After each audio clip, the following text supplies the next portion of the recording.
Yes, indeed. The underscores are very important for everybody. So El Kukui FGC underscore and then MK Nero 18 underscore 28. But yeah, you know, underscoring the entire set is the match arena, so don't forget about that. We'll get more on that later.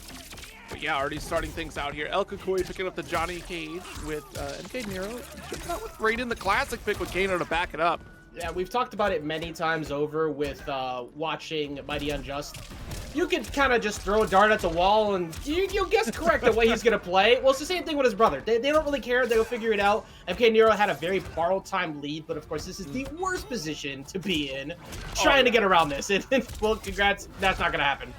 It's very tough for Raiden to kind of get out of this one here. You saw like a couple of the attempts at going for those flawless blocks there. That's another opportunity to kind of wait out against Johnny to see if you can get an up block punish out of there.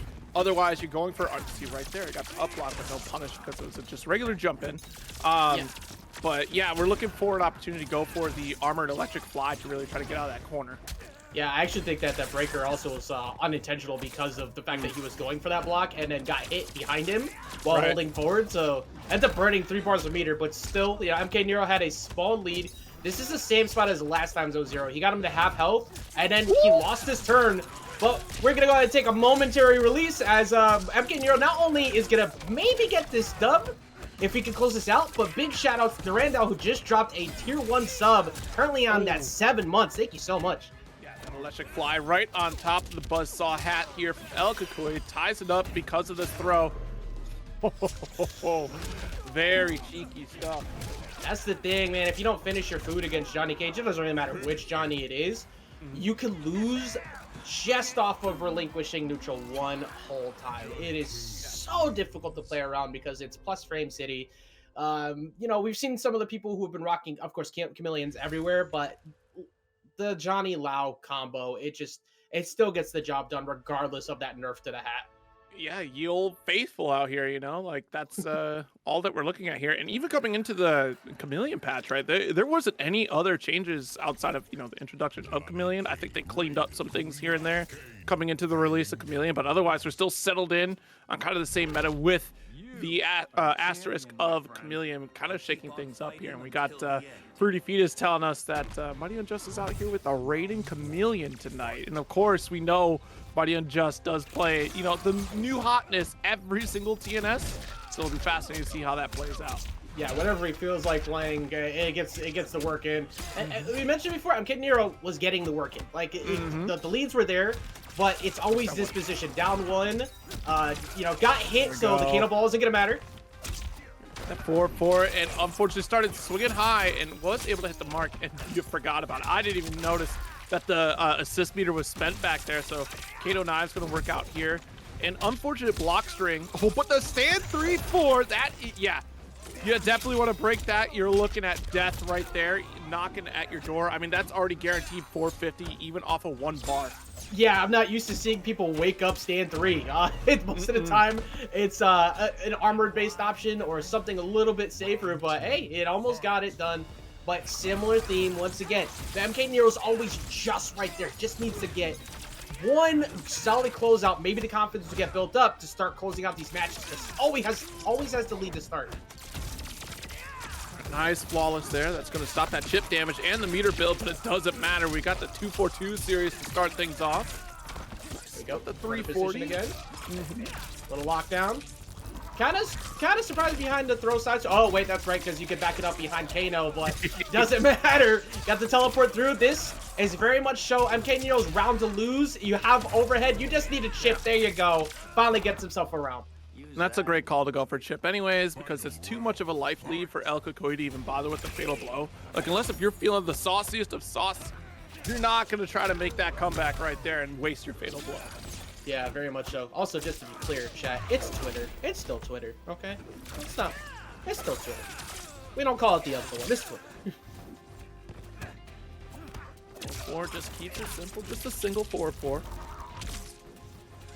Simplicity is key against Johnny. I think that's like the it's so straightforward, but it really is, because you have to find a momentary gap where you can. Nothing really comes from Electric Cage in that position. He's gonna get pushed all the way back over. Oh, see, so you go for the wake up stand 3 for that anti-air. We did see that original interaction in the previous round. which is why you see wake up for Raiden. If El Koisy wants to sit in the sky, that stand 3 is great because it puts you in such a position that you're able to follow it with the forward 3-4 after. So you, again, like the routing is just immaculate off of it if you can pull it. Okay, Nero, he's gonna lose Kano now. That was actually, you know, that was a great spot to even do that too, because Kano was about to go on to meter loss. It'd have to like take a little while to come back. So it's like, all right, well, your cameo's gone. I could just trade here, steal your turn, or if at anything, reset neutral. What do you have after that? You have Electric Cage, and then the turns reset. Yeah, and it was the smallest of gaps too that El Koisy was able to pull that shadow kick off anyways. Otherwise, you're looking for that true block string where that should not be possible, and MK Nero is able to block right after that interaction. Yeah, that's one of the things that comes with the pick of Kano versus say like Stryker and stuff. We've seen a couple people who've been willing to use Kano, Raiden's being one of them, General Shao being another one. We've seen that a lot with Dialogue. So that's your one trade-off. If somebody knows the gap or they see you're going with the charge, you're gonna lose out on that free turn. Exactly. All right, well, here we go. 2-0 lead right now for El Koisy. Immediate teleport and got caught by the hat. That was a very interesting sequence of events. Interesting is a great way to put it. Like, it's not even like he gave it away the last time he tried to do it, because you're going to go for that mix-up regardless. But, like, the fact that it traded off and he ended up losing half his health for it, that's the last thing you want. But you know, he got so much meters so early, I actually had to completely understand that break. Yeah, I mean, look at their life lead after on top of it. Stagger blocks and nice electric fly attempt right there. Not going to have to try to duck the throw. Down 4-3, doing his best to try and lock him down, but that's 2 times in a row now, so now it's mini game. Do you decide to go for it one more time because you don't think they will? Or do you walk up and get the grab? Oh, 4-4, didn't believe. Yeah, and that's, you know, part of the problem when you play the stagger game on both sides, really. Like, if you're not sure when your hit's going to confirm and you don't follow through, then you just got to give it up. Especially versus Johnny's down 1 at that, too. But yeah. MK Nero, you know, doing it once again for the people as the people continue to come in with those Matcherino codes. Thank you. We do see them flowing through. Oh, no up block that time, but was able to get the dash through. Opens up on the 2-1. Curious what he was looking for on the up block there, too, because he's mostly been swinging low. Yeah, it's just like it's these overhead kicks that El Koisy keeps representing here that we should really be starting to watch. We've only seen the one up block sequence, and it's again really hard to try to up block a Johnny player because the way that you're watching El Koisy play is those stagger buttons, which Johnny's great at. This is going to continue lockdown. Nice steal with the down 1. He's got fatal blow here too. There you go. You got should have spent the meter that would have killed. This is an opportunity to put yourself on the board. Now you're gonna do a low hat. He's gonna get the stand 1, a 2, and a 3 dash up there with stand 2, and he closes it out. That was MK Nero's game, and now Koisy, you know, potentially taking it here at a set point of a 3-0. See, time and time again, we're getting those single hits, but no confirm after. Follow through on this route, get at least your 350. Nope, just go for 310. Yeah, and once again, that's been a very consistent pressure mix-up for him so far. He goes for meaty forward 4-3 and then goes for Kano ball, but El Koisy has punished that gap every time. Yeah. Hat coming out. There's the overhead. MK Nero just kind of falling apart to these overhead strings time and time again. Jeez, and that will do. No! No! Move! What are you? No! No! No! No! Say you can't confirm off of just the empty jump. He made him panic. He made him panic. For anybody who is painfully unaware, it'll learn you something real quick. This is a terrible Santa Claus, and you should not ever hope he shows up to your house. And also, that's a parry us on Thursdays and wins Marvel on Friday.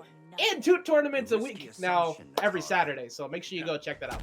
Guaranteed Grand Blue Fantasy versus Rising on Saturday. Also, this Sektor skin looks dope. Like, phenomenal pick here from Edwin Marine on the Raiden Sektor with Dupa on Nitara Jax. I feel like y'all switched out your cameos. They should be on the opposite side, but let's see how this works out for Edwin Marine. Yeah, honestly, I kind of like the theming there too of like the cybernetic armor look there for Nitara and the target lock on. You know, we were talking about anime fighters. Nitara like the closest one in this game with the IADs, but Jax, what do you? You can't get it. Actually, he broke up the right thing. He broke up the right thing. Back to overhead coming through. Yep. See, you two are used to seeing Raiden with Jax, right? Yeah, it's tripping me up. It's tripping me up. But I love Sektor. I biasly wish Sektor was so much better. He's not bad. He's not bad. But I wish he was broken. And he's not. So if anybody's listening who can solve that, make him broken. All right. Well, round number 2. There's some things to think about here with Sektor. I've seen some of the folks really trying to explore this character. So he does have that missile setup, which keeps a lot of things safe. You can combo with the missile setup as well. It's very tight timing to even try to get that, but it's still possible. And of course, you do have the flamethrower that kind of controls space and has the reversal uppercut for the cameo assist. But Raiden's one of those characters that, you know, if you have a strong neutral, you're going to be fine and still get your 350 upwards damage. Ooh. Nice anti-air, you're dead. Yeah, what a full anti-air call out there too. And I'm not even, oh my god, we're starting off with the brutalities too. That is such a good one. I love that. It's a throwback. And anytime we have that, I am pleased. But one of the things that's so impressive about the way people who use Sektor is Sektor is guaranteeing that you're planning to win the next wake up. Like you are guaranteeing lockdown. The flames are not that easy to get restands on, so you don't really see it too much because the missile by itself is good enough. Yes. Watching them keep their turn the entire round just off of the missile cameo alone is always so impressive to watch. Yeah, you know, especially on these knockdowns here, it just allows for Raiden to close the gap. And even better, against Nitara, it keeps her grounded. Like, that is all you could really ask for in this matchup. Like, granted, Raiden has no trouble going for an anti-air setup, you know? Stand 3 is great, stand 1 even. Even if you want to go for stand 4 and not get anything off of it, just get the opponent away. Like, literally, Raiden's kit is chock full of anti-air opportunities. I mean, even, you know, speaking of stand 4, the stand 4 coming in from Nitara into full combo 380 punish off of Jax. I'm starting to see why Dupa uses Jax there for sure. Yeah. Okay, the instant air dive into the re-pickup too is actually such a great way to guarantee that you don't drop it, because sometimes it gets a little out of position when you go for that instant air dive. Oh, jeez. So we got a solid break to start, teleport out of the corner, missile set up, and yeah, so it'll target the last gnome position when the missile launches. Dupa not realizing that it was activated a couple steps prior to them moving. Just gotta lock still, and that's the fear that you get, right? It's a different fear than what the Kung Lao hat does, where opponents have to respect the hat. You know the missile launch, you just don't know where it's gonna hit. Also, yeah, don't forget to don't stop blocking there. That is a 4-hit string coming in from 2-1-1-2, and also credit to Dupa, who's gonna answer back with the brutality of their own. Which, to be fair, this is like the go-to brutalities for all the Nitara players. It's like, wait, they both take the head off and just, like, she's stroking. Never mind. Anyway, and then the other one just electrified. What's she stroking? Pause. Hair. What? Hair. Just like running fingers through the hair. That's what it is. That's what it is. Hair. Look, if anybody goes back and watches last week, we know that we were unhinged, so I can't even mess with you that much. But it was really impressive the way that we just saw the adaptation, because Edwin, I feel like, got away with pretty much always having lockdown. Like, there was never really fear or pressuring because Sektor was always on point. And what happens when you never get that turn is basically what he was forced to deal with. That's a throw. Deer in the headlights there. Oh, immediate cancel. Stay grounded. Yeah, I like that call, especially if you get that stray hit and you're able to get that follow-up there. There we go. Charge down forward 2. Sektor for the Oki, so we get the jump in and pressure. And it's a tight window because it's not as plus as like a Kung Lao hat. It's just, hey, you're gonna have to hold this. And I want to say it's.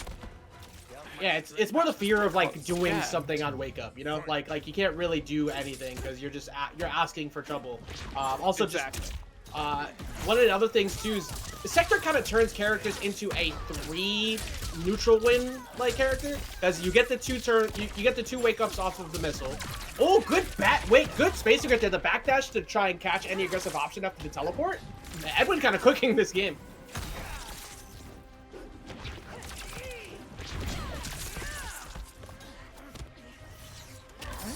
Nice, got the throw forward. I'm trying to double check here what that brain data is for on block for that missile. And it looks like, yeah, just. Also, I had to double check something myself because it's like, wait, I don't think that's the right string. It's 1-2-1-2 for the Nitaras out there. For the Nitara, yeah. Yeah. I was like, wait, no. That is somebody else's. But 1-2-1-2. One thing that Dupa has done really well also prior to losing this game is whenever it is Dupa's turn to pressure, the low high mix has been very good between the double low claw sweep and back 2 to go for the overhead. And you have, of course, you have the instant air dive as well. But I feel like Edwin kind of figured out where the instant air dive timing was that game. And once you lose that, you have to play a little bit more patient, which we didn't really see too much of. So let's see if Dupa is able to adapt and play a little bit slower this game. The answer is no. We're going Raiden. Yeah, it was absolutely terrifying to see Nitara trying to home in after I'm jumping away. Like, please don't. Tried to go for double overhead there too, but that was blocked, and we're going to see Corpex Porcupine coming with the 7 months as well. Multiple people in the 7 months. Wake up down 1 though, into down 2. It is not your turn. Yep, and uses the 4-4 to avoid the spew from Dupa. 1 touch is all that Edwin Marie needs, and I want to give a big call out there. The timing was immaculate to go for the 2-2 string starter, the 4-2-2 into Electric Ball, because right behind it was Missile to get the 4-3-4 continuation after, so extending that combo for a good chunk of damage. I love the routing here from Edwin. Yeah, and we'll see what we can do to maybe get ourselves to a game number 5, but of course, you're forced away, and that was not it. Maybe expecting a throw. That's probably what I'd anticipate, trying to break it. Step 2. Get interrupted by Nitara here for a beautiful side swap. Take the dunk, plus the blood sacrifice. Perfect case. This is a literal perfect case scenario. Forward 4 doesn't lead to much though. Forward 4, if that was on hit confirmed, that was probably the round. But instead, Edwin might steal this right now. Oh, jeez. Yeah, I was able to steal it here. Edwin, as soon as he got out of that corner, it was over. And once again, for anybody who's not understanding of this, the holidays are over. They happen. Ajax, it's currently 7 degrees out here. There's snow out in the ground. You know, actually, you know, for any Puerto Rican household, you got 3 kings and stuff. But she's basically Sareena. She has, of course, Mileena Ball. And then, like we said earlier, uppies give you the best possible outcome for everything. You got throws. You have combos off of full screen zoning. That's the thing that scares me the most. We've got 4 Raidens on the stream already. I hear Raiden is alright. Just Raiden's fine. I hear you. There's no. I don't see anyone yelling about Raiden. No one's upset. I mean, if I want to turn up the gears properly now, Raiden is a pain in the ass. Buff raisins? Yeah, we'll buff the raisins. Back to coming through. I mean, of course, we've seen it plenty of times over and over again, Zero. He's a high-low machine with great combo confirms out of all of it. And now you back that up with the fact that he has Mileena Ball in the mix. And being able to confirm off of like full screen projectile. He already had enough. Now you got more. Well, yeah, I mean, it's very interesting to see the Khameleon routings here, especially we're seeing the full utilization from MightyUnjust. Ooh, nice block in the electric fly. Electric Nip gonna get the space that they're looking for. But forward 4, the very tip of the 4-4 was able to connect there against Sugar Nip. Sugar's looking for an opportunity to try and pressure MightyUnjust, which this was for a moment.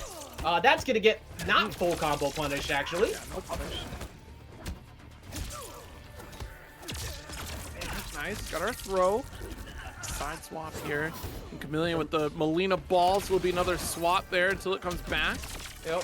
If I remember correctly, pay close attention. I believe it's Katana's, again, the fan lift. The thing I keep referring to as uppies. That's what you need for the throw combo, so might see that show up in the future. Yeah. So here we go. Already got Mileena out for that one here, and a nice pickup off the Mileena ball assist. Yes, that is the right call here. No breaker available for Sugar Nip.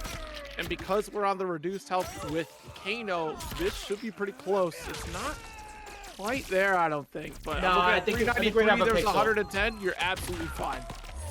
Yeah, that scales pretty decently. Tries to catch him with the wake up Jade Blade and speed. Not just. That's actually disgusting. The boomerang coming back at you, forcing the defensive option or fear, and then you jump, and then you end up getting caught by the projectile anyways, or they teleport in. This cameo's nuts. And the most very fun cameo. Yeah. the most important thing that it did that we all really needed in our lives, it lets us use our intrusive thoughts of just using Mileena ball roll without any of the fear of getting punished for using Mileena ball roll. You know what this really reminds me of, though? This someone brought this up. Wazinator was talking about, or at least put out a tweet about MK11's tag system. And, you know, Khameleon just gives me a lot of vibes of the MK11 tag system, almost similar. Like, obviously, mechanically, she does work like MK1, but I encourage you to go back to check out the towers of MK11, and this is very similar to how they kind of worked out here. You had, like, your 3 different items that you would use, quote-unquote, your spells you cast, and able to follow through on each one is MightyUnjust right now.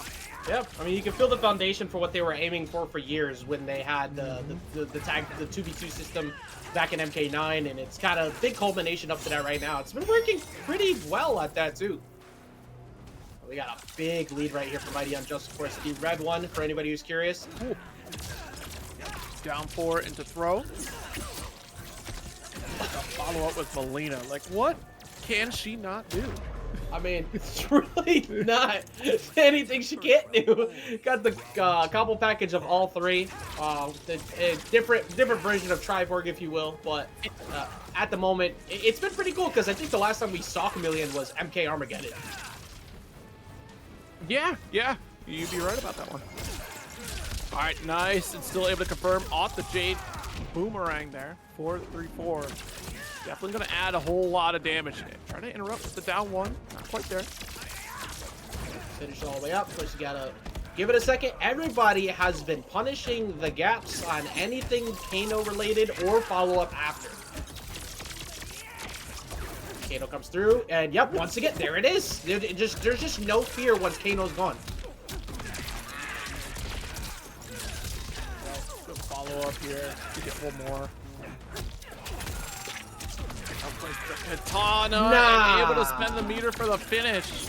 Nah, dude, no. He picked that up off the late hit confirm on 4-4-3 as well. It looked like he didn't believe in it at first, and then maybe mashed cameo just to make sure that the pickup would happen. I'm pretty sure that pickup would have worked with all 3 of them. Not even just the fan pickup. She's good. She's just fun. Like, it's like, if you don't believe hard enough in your combo or the pressure, it's like, just throw her out. Give it a go. You know, what better character to couple it with than Raiden? Because Raiden can confirm off of everything. Like, you can just kind of throw it out there. It'll stick. That's for sure. This is a crazy. We're going to see a 2-0 lead right now for MightyUnjust. Once again, it's a multi-time, I believe 5-time winner, actually, with last week's performance. And I believe all 4 of those times, or 5 times, were with different characters, except maybe twice with Raiden.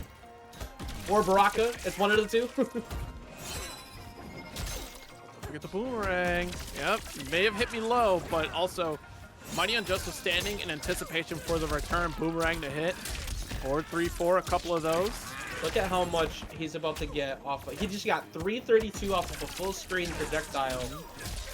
Oh boy. And it only stopped because it turned into Katana at the last second.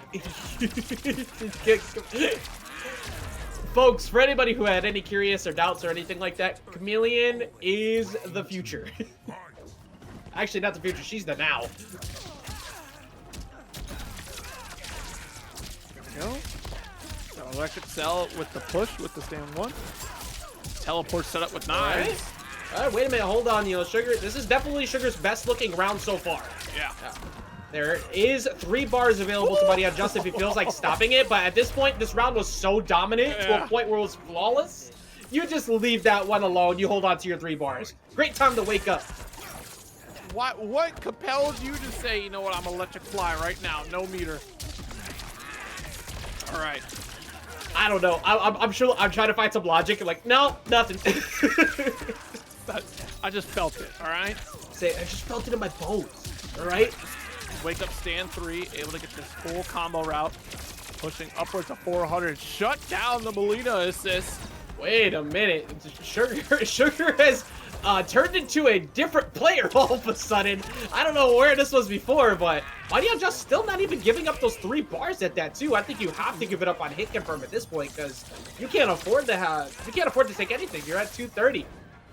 Well, I mean, all that both players need is a single touch, and it's death. Oh, yeah, Kano ball to back it up. All right, Kano allowing some usage of some reckless behavior. We're gonna go back in again. And this has all been non-breakable damage too. This has all been projectiles and straight hits. So Sugar's playing to the win condition right now of just not letting breaker go off. Yeah, I mean, already chipping away here at TheMightyUnjust, trying to run away as much as we can.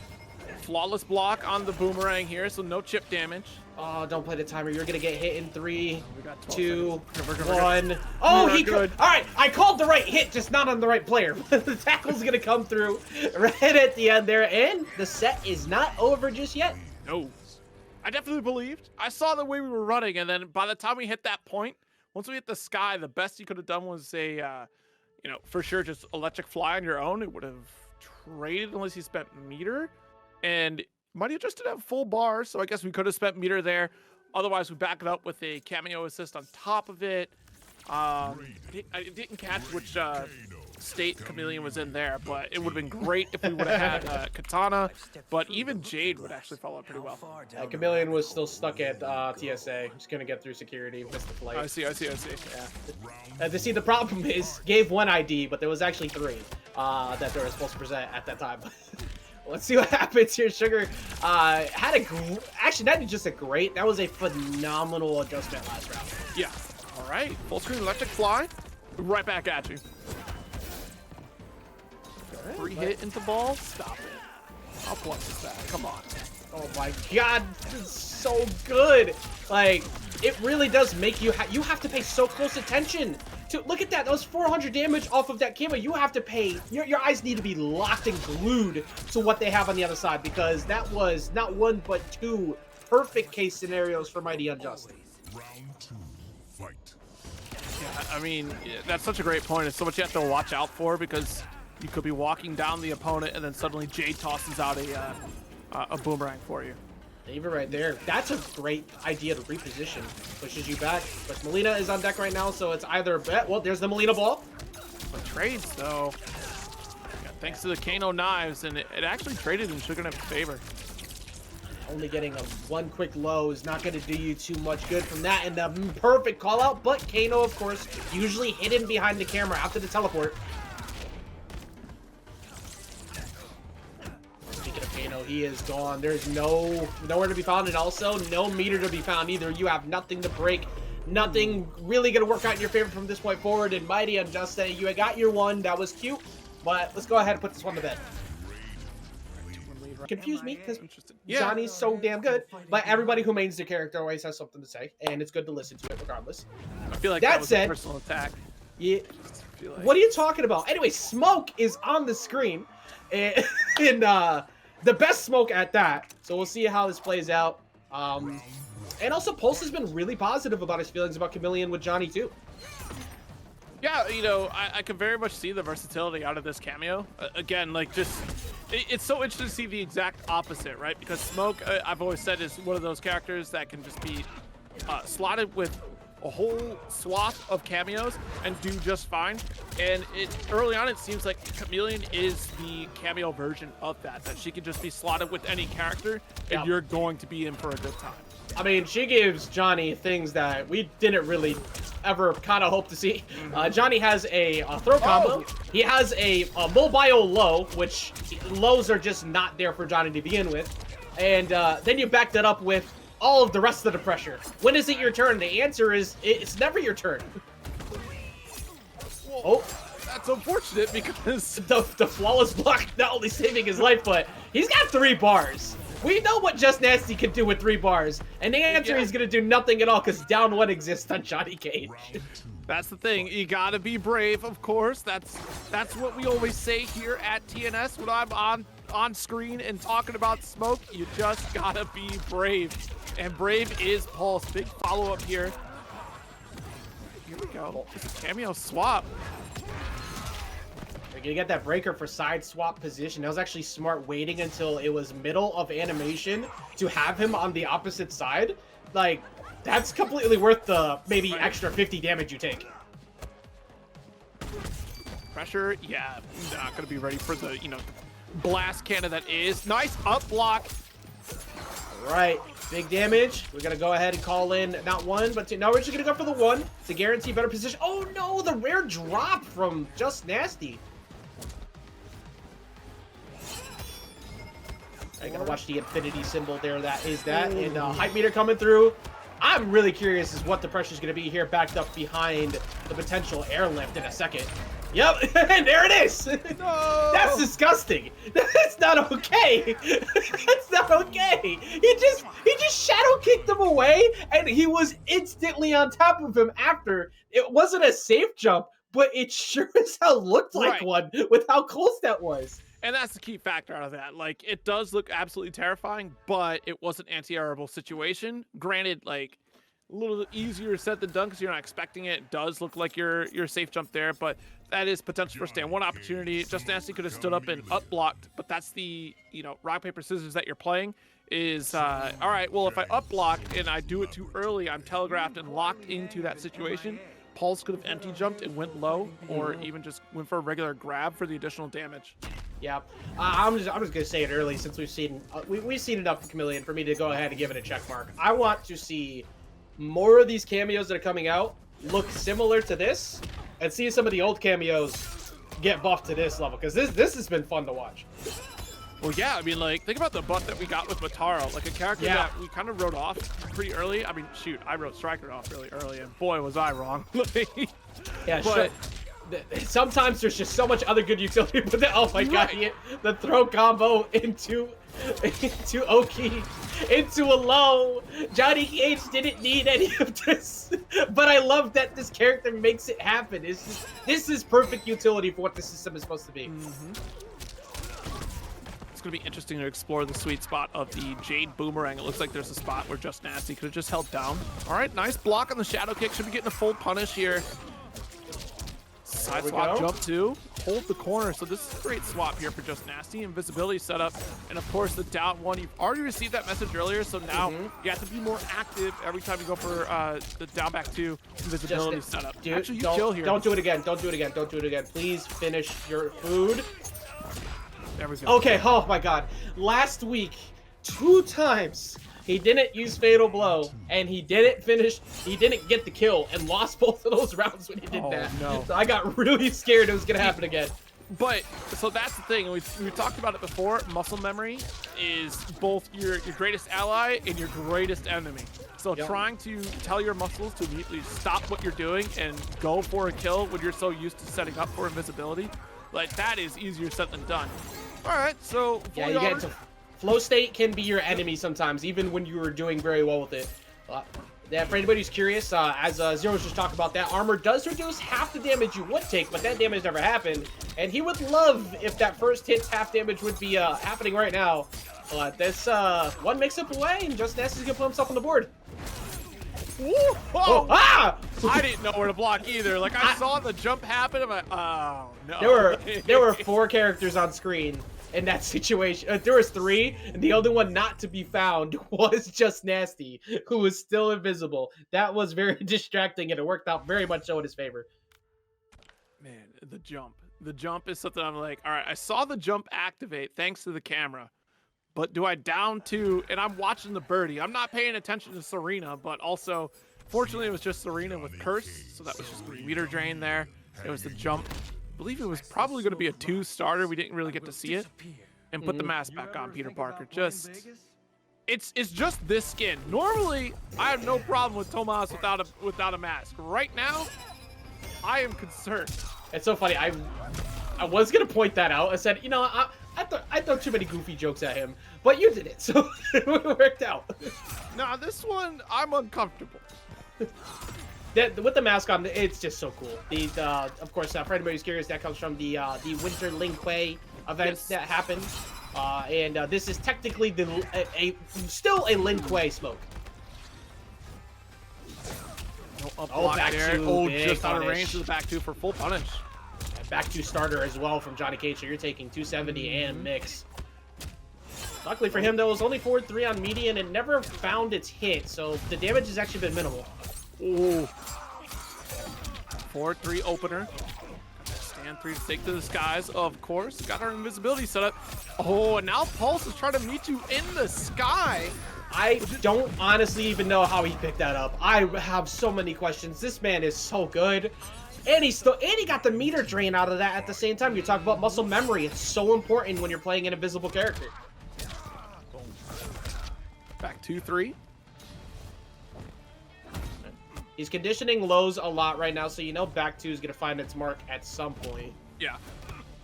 We're going to throw in there to miss. I could see at least 2 more lows before the back two shows up. All right, we got the single Sareena toss. There's another down 3. Or down 4, excuse me. Pulse not letting him get that situation, though. Oh, opened up. I wonder if that was an attempt at a flawless block right there from JustNasty. Either way, down back 4 will get interrupted. Pulse is so quick on reactions to those two, and all that conditioning from JustNasty before is kind of gone at this point. That actually worked out in his favor, because usually that'll break that up. It has a tick of armor on that lift, so the fact that he picked him up in that position worked out, at least for the moment. He's only at he's at 645, and he's got 2 bars plus fatal blow, so this match is by no means safe unless he catches the back hit of that. Kept it simple, too, with the shadow kick. And now we do have full hype meter after that one. Final round, fight. This is very good back and forth. Again, this is why we were so surprised to see that this one was pre-top 16, because this is very much one of those matches in certain given weeks you'd see in grand finals. Yeah, or at least within top 8. Like, the way that folks have been playing at TNS now, like, top 16 is definitely the killer's period, especially top 48. A lot of folks right now are probably kind of locked in, really trying to lab and prep for Frosty Faustings being such an important stop in the pro competition. Yep.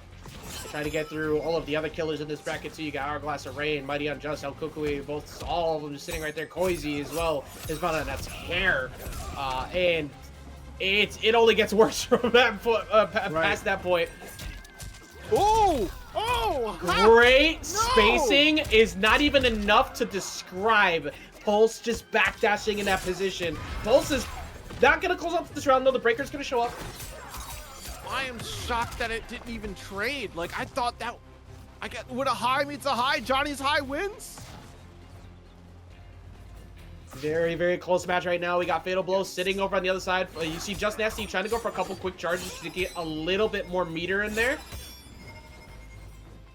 That's on a timer. Now that is gone. It's back to the fans, which aren't going to confirm, but timer is not in your favor. You got no choice but to make something happen here, and it does not look like that is going to happen. This match is now relinquished. Back 2 won't even be enough to find a combo confirm anyways, unless you get a few hits and the time order ran out. So perfectly played by Pulse at the end. Yeah, absolutely. Gosh, I saw the Karambit just go flying after the back 2. Just back 2 and the Karambit just kept going. That is as frustrating as it can be to fight someone who's playing the time at the end. That was by every stretch of the word the most important thing he needed to do there. Yeah, because a lot of times people will throw for the sake of being too aggressive when you have the lead, and then all of a sudden you're like, I had the lead, it was 10 seconds left, how did I lose?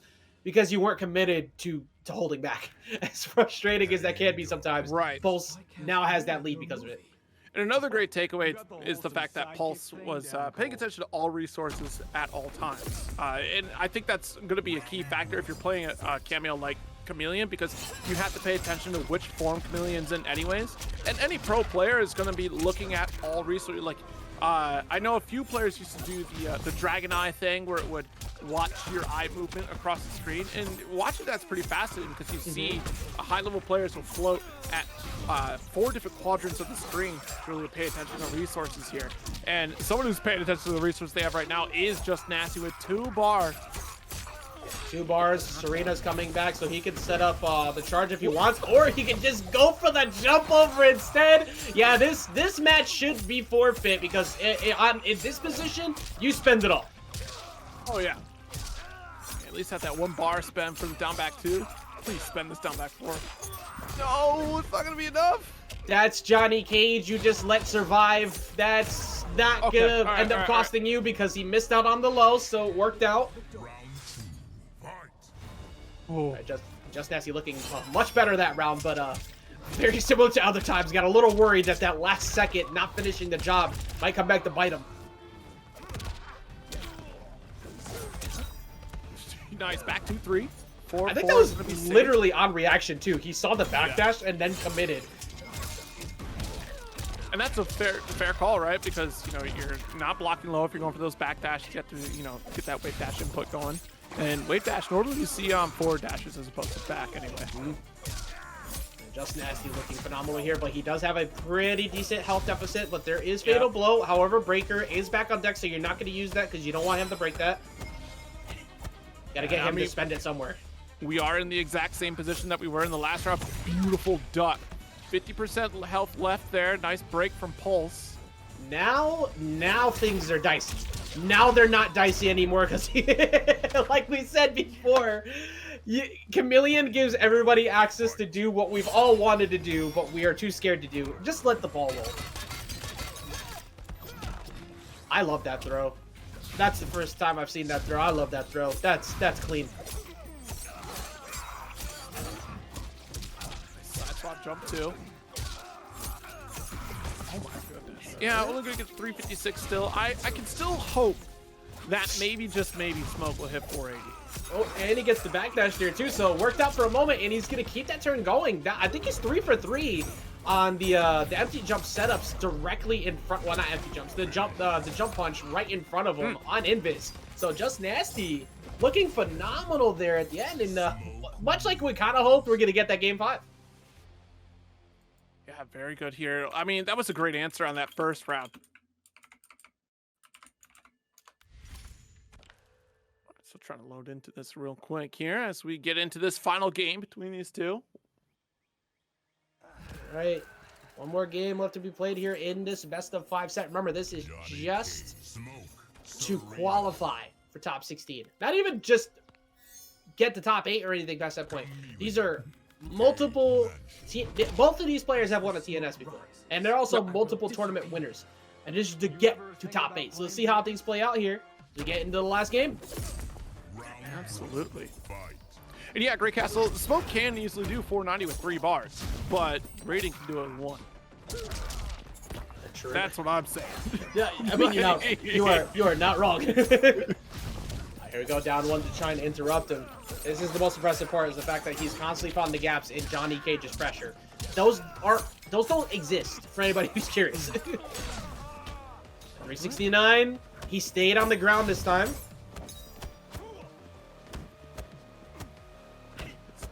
The patience for JustNasty, and it's great because you're already in a life lead. Nothing to worry about.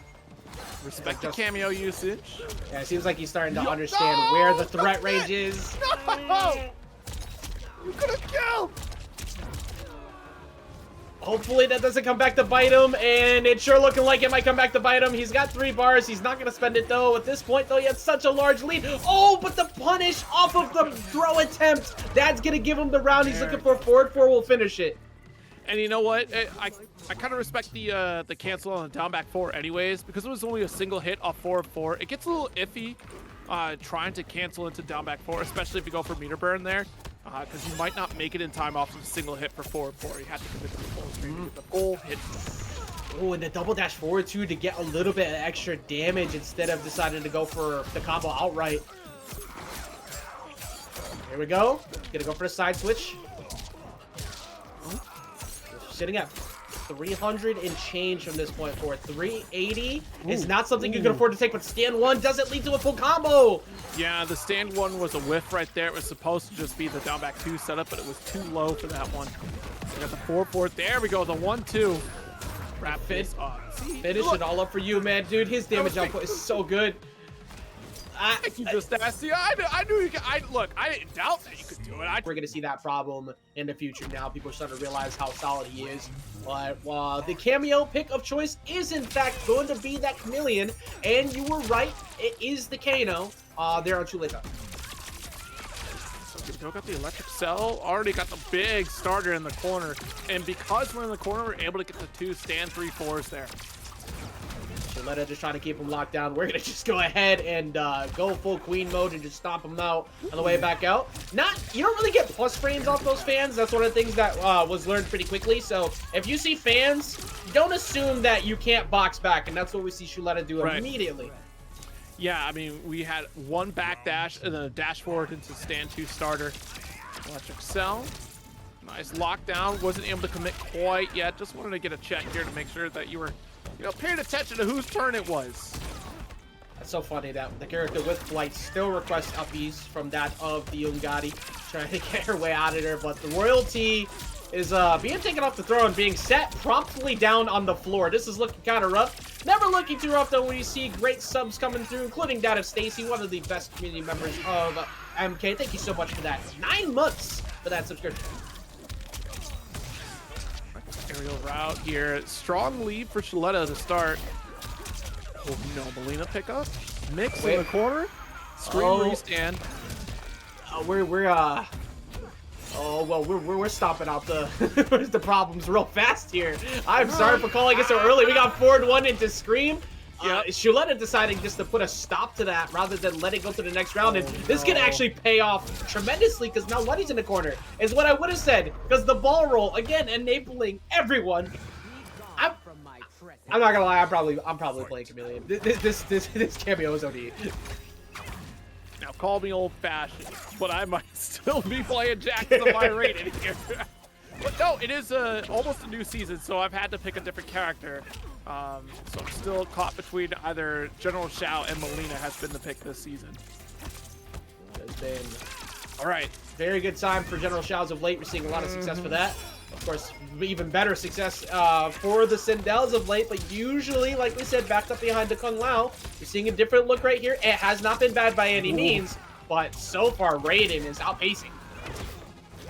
I mean, is that damage output? And again, one of those difficult things to punish, that 4-1 Raiden is certainly capable of punishing. It's just the timing. It's weird. There's a hurt box that lingers. One of the more consistent punishes that Raiden has is that electric cell, which unfortunately is getting punished here thanks to the scream from Ludi into a fatal blow to take the game. Incredible play from Ludi. Remember, we mentioned it to start. Shuletah was kind of running with it in not like a questionable way, in a pretty dominant fashion at the start, but until you see the round say done or finish him, it is not over. And Ludi was able to find that corner position, take it all the way back. I'll get the first game. Yeah, it's interesting to see the consistent damage from Raiden really get outshone by the methodical zoning that is Sindel, and I think it exacerbates the situation when you have assists like your Jade Boomerang. You do have the lift, which potentially really just kind of gives a re-jump opportunity for Ludi here. Yeah, there's so much versatility. She is the Swiss Army knife, that Khameleon. And just enough zoning too. I think that you hit the nail so well in the head there. It wasn't an absurd amount because air fireball and low fireball will get blown up by Raiden. Right, that backed up with the slight mix of Jade actually let Ludi get in so much easier. Yeah, and I think the 2 options that Ludi has represented, one, which we just saw, the forward one, and even Scream, both on reversal opportunities there, because he had that forward advancing, and Shuletah hasn't represented like a answer to forward 1 quite yet here. Like the pieces are there. It's, again, timing is weird. In the heat of the moment, it's literally like if you are a frame too late, you're gonna get punished for trying to punish it. Like it is a very tight window. There's a lot of this game, period, right now. Right. And it's all about just, if you got the armor, know where to find the gaps to punish it. We saw that earlier with Pulse. And right there, of course, you got to know when it's not your turn. That back two usually is not it. And the duck under the forward one. Yeah. That was, I don't know if that was planned or not, but that was really well played. Look, Shuletah was just doing the full obstacle course here to dodge through everything. It was literally the Spider-Man 1, you know, the shuriken toss from Green Goblin here in the fired up room. So when are we gonna get the Adidas DLC jacket for Raiden? Did I say that? Actually, I'm quoting that. I'm gonna keep a close eye on him. We're gonna get the Adidas jacket. Yo, get the tracksuit for Raiden real quick. Let me see. I mean, he don't need it because he's doing anything but play sweaty or worried, because that was a complete beat down there in that second round, sending it all the way up just to guarantee the show he can indeed finish those combos. Shuletah, I feel like he felt some type of way about dropping that first game. I'm not gonna lie. No, Raiden needs a tracksuit because Raiden's only warming up. He hasn't actually started yet. I mean, look, the mountains be cold. Like, they're out there training out in the fields, out in the mountains. Like the Monk's Temple there is like not a warm place. So give the man a tracksuit, all right? Let him warm up. True. Get him a onesie, all right? Let him rock. Do you think there's climate change in this new era? Sindel. The way Liu Kang operated, yes, 100%. More fire, but Liu Kang. He's the fire god. He wants more heat. Like Fire. Don't be surprised can't- to find yourself the atmosphere, fire. Actually, I hate that reality. Liu Kang kept mosquitoes. Probably. Which we'll find out one day if we ever see Draman get in this game. That will be our confirmation on if we actually let the mosquitoes and the bugs rock. God, imagine Draman's uppercut as a cameo. Oh god, that's scaring the hell out of me already, actually. Already got that strong life lead, does Ludi. As everybody saw, that fireball plus the fan, if that hits and you like believed it was gonna hit on the way over, that combo confirms, which is extremely frightening to think about. Ludi gonna go ahead and close out that first round, looking much better after that last game. Fight. Yeah, Ludi said, what do you mean to be afraid about? There's nothing to fear. And it's a best of 5. You got plenty of time to adapt. Yep. I love that throw every time. I don't care how many times you see it. It is such a cool looking throw. Great air to air, has the float cancel to get the scream restand. Your break from Shuletah, still challenging with the down 1. Oh, 4-4 actually interrupts the 4-1. That's great. Keeping the lockdown going here. Of course, Kano's gone now, so now it's time to try and check, but instead just gets down 1, and you saw the backdash there to try and catch something. Ooh. That was 2 dashes. Ludi reacting accordingly. You lose that turn if you try to go for a second forward dash right there. And checkmate scenario there. No armor that you're going to do is pretty much going to win out in that situation. You're going to take too much damage. We out! I am personally upset that didn't work. That was disgusting. I mean, it missed, but I wish it worked. But technically it worked because we got the throw. It was Chicago punished after the side swap for the stand 1 right there from Shuletah. True enough. Yeah, that'll scare the hell out of you, that position. Multi-hits will beat that tackle. Forward 1 does everything you can ask for. Pay that hairdresser today. All right, teleport. We've got the down 1 interrupt. Floats. No armor for you. You don't have the health to save yourself. Ludi, don't you do it. Oh, no. You know you can do it. You know you can do it. Well, every time, okay? They finish it out with the snap your fingers. Hold on. Do the step.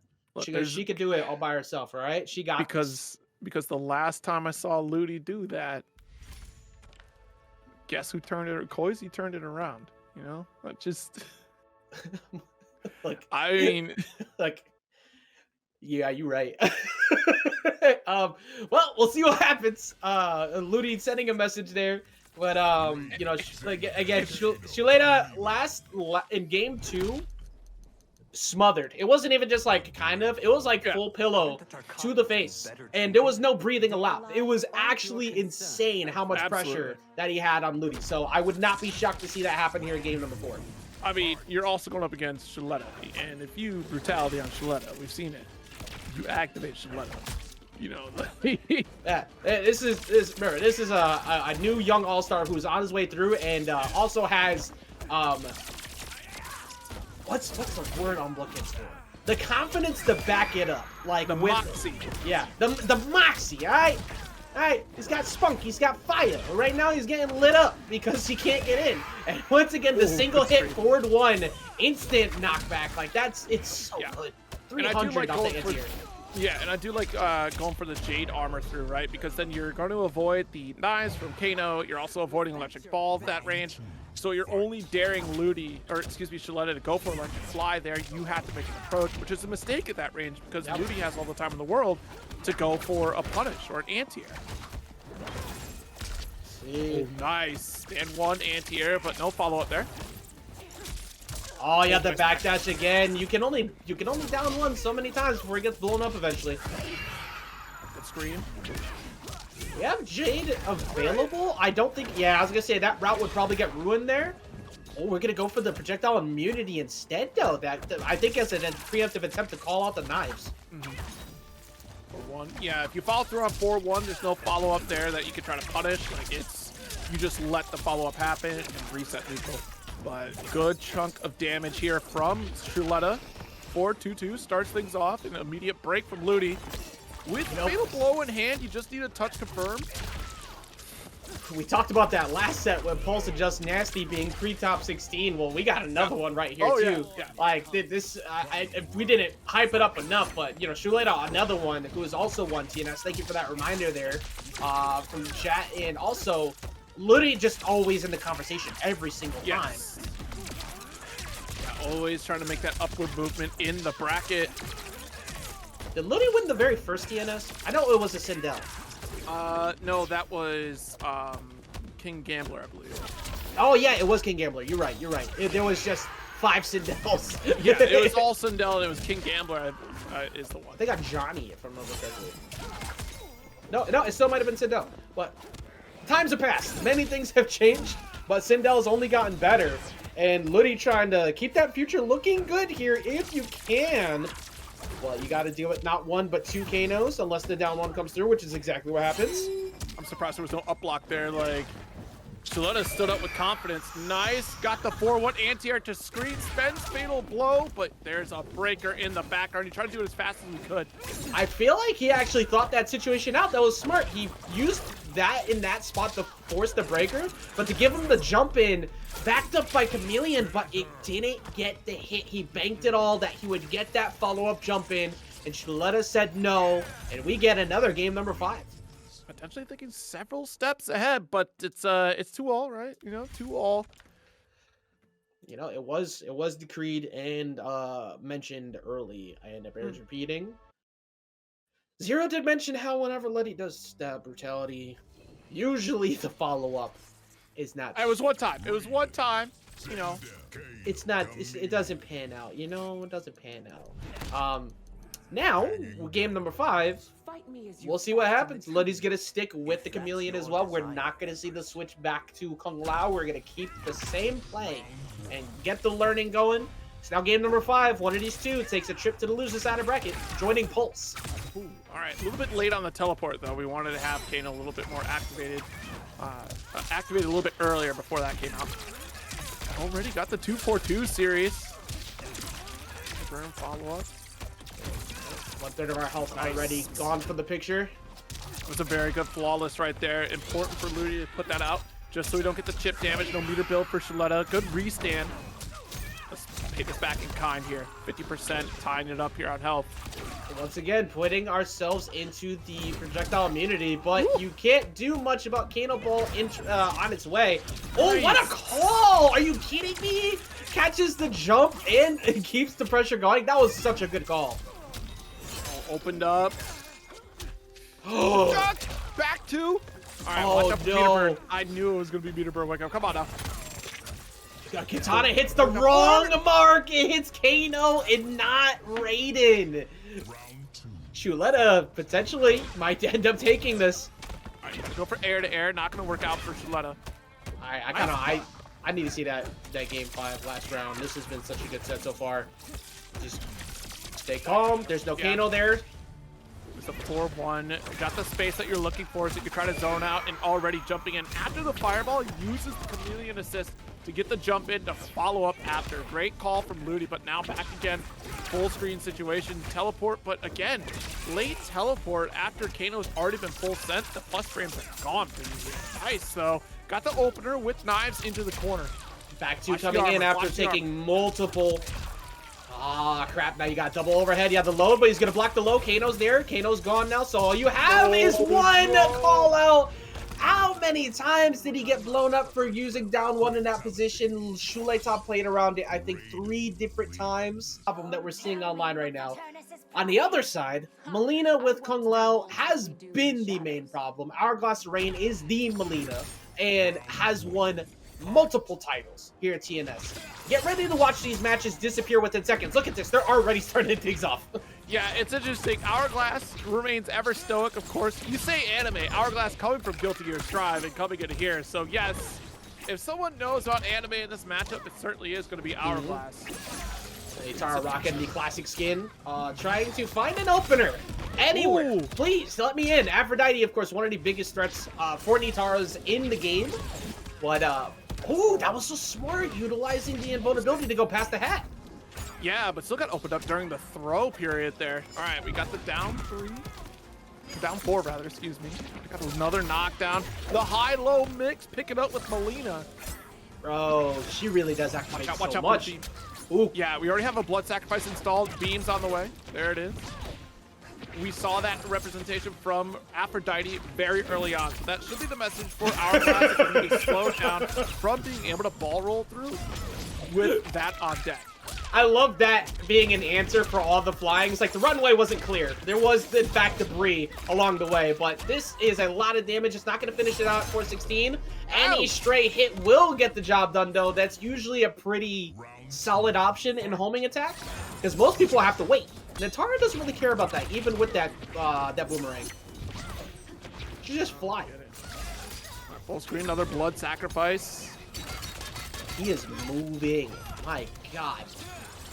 Aphrodite is so hard to lock down, but we've seen it many times over, Zero. Hourglass Raiden is one that adapts so damn hard after game 1 that this movement might end up getting figured out pretty quickly if Aphrodite can't keep them in nice. We got the teleport with the pickup on low hat. Able to make sure that we maintain corner position. It was 392 for that one on a 900 health Nitara. Nobody's maximized this character the way Hourglass has so far. That was 400 off of a freaking cameo. Like, that was such a good pickup. Oh, no. Almost got a block there. Sorry. And only 900 health as well, because of the Khameleon doesn't give you that extra boost that you're looking for. So this Nitara can't afford to take another one of those. Oh, too low for that one. It was the startup, I think, of B. For sure we have blood sacrifice there. It was either we punished the blood sacrifice recovery, or it was the beam startup. Hourglass Raiden timing and reading where the gaps are. If you're in the air, that means you can't block. And these Mileena ball rolls are coming in perfectly. Okay, finally backdashing and getting full combo punish off a 1-2-1-2. You're gonna eat about 400 here. 415 with back 2 pressure after immediately. That was so fast. All right, got our breaker. And that's the thing, not too often does Hourglass really spend for EX, and what a low pickup off of that. I am genuinely so impressed by that. That was so low. This should be able to finish the job here. Actually, nope, there's no bar, so we can't go for the redash. Never mind, I'm a liar, because this character has so much damage. The buff to the blood rage, I can't remember exactly what it's called. The blood sacrifice, thank you. The buff to that, plus Khameleon, plus people just starting to figure out Nitara in general, this character is a problem if you have the ability to be active the entire match. Yeah, which is interesting because you're cycling through all the assists that Khameleon has available, and Aphrodite utilizing all the zoning ones, right? So we saw a lot of fan get tossed out. We saw plenty of boomerang. And of course, utilizing the Mileena one on top of it. But honestly, I think we saw the whole suite of every single option that Khameleon has available, because we even saw armor set up for Aphrodite, and Hourglass just remain full screen, really trying to figure out how to make the approach. We see a lot of great callouts there on blood setups, but every single match has been Aphrodite will remain full screen. There's your blood, armor, and we're gonna get beamed. Reduce some of that health that you would take there. Coming with the beam, back to block, staying high. This is again, no, when it comes to Mileena, the tried and true has been the low hat, which does find Katana in the back, or Khameleon Katana version. That beam is so good at guaranteeing that you get to get in. Yep. Oh, and look at this. We did have the damage over time applied to Hourglass, and still whittling away during that throw animation. Up block, beautiful from Hourglass. Yeah, once you saw that the double jump, if you will, in that situation, right. That is such a hard situation to block. You got to guess whether the hat's coming in early or not, and the guess was incorrect. That was so well played. All right, we mentioned before, Hourglass on game 2, completely different animal. Yeah, and it's also off that stand 1 string, so you can cancel into low Mileena ball, which, again, that's your double low. You just don't know the timing that's going to happen there. Oh, over committed to the stand 1 starter, was going to the grab animation at the end of the string, and still got called out by Aphrodite. Once again, the Mileena ball roll has been like the go-to solution to anytime there's too much flying. However, eventually we'll get blown up, utilizing the breaker to guarantee nothing bad happens, because that would have been the round. Oh, hat daring Aphrodite to go for beam. You know what's coming, though. Yeah, after getting punished on it so many times. Low into the air dive. Yeah, you can close it out right here. You got plenty to get the job done, but doesn't. And the chip will do it. I respect holding on to that fatal because you still have another round ahead of you. Don't want to get rid of that resource quite yet. Oh, still ended up working out, but not close enough for a confirm. Full send does get punished here by Aphrodite. All right, Aphrodite has the opportunity to go for... Actually, just gonna stay back. It's not your turn yet. Stand 1 doesn't get a follow-up. That is a very rare occasion. We're so used to seeing Hourglass pick up every stand 1. Oh, and you know what? Start paying attention to some of this combo routing off of Blood Sacrifice. The spew does add damage over time, and Aphrodite is sneaking in a spew while Khameleon is keeping Hourglass juggled. Hourglass now answering the beam with the teleport instead here. So, but Aphrodite has such a good lead. It's like I'm perfectly content with taking 1 to 2 hits. Not a big deal. Yeah. It's a very rare occurrence of not seeing Hourglass get pickups wherever he wants it. I'm smelling a throw pretty soon, but down 1 is going to make sure that doesn't happen. Jump in, the up block punish. Victory for Aphrodite with a 2-0 lead. Aphrodite has yet to drop a single game so far here in this TNS, and the fact that is continuing against Hourglass and Raiden should really say enough. And it's not even...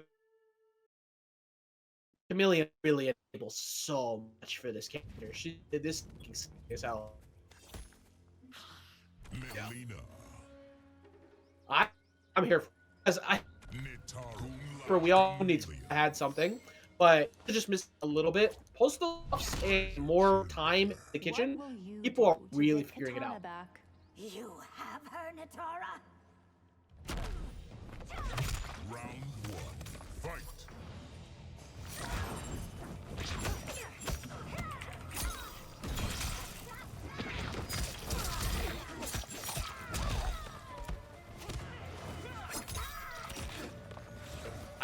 I'm being told.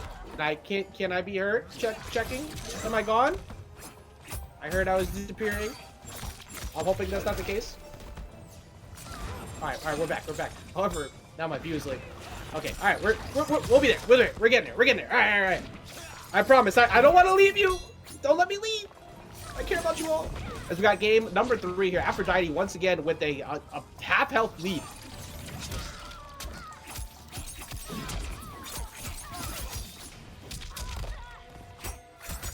Getting another pickup here, but Hourglass and Raiden starting to continue to keep that damage going and gets the hard knockdown.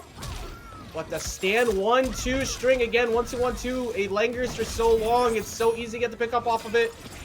One sacrifice, but armor not gonna do anything. It's a very close game here. Goes for the sweep. Do not try to challenge that unless you have the ability to. Actually, really not much you can do to challenge that, but it's going to be Hourglass of Rain who ends up taking the first game.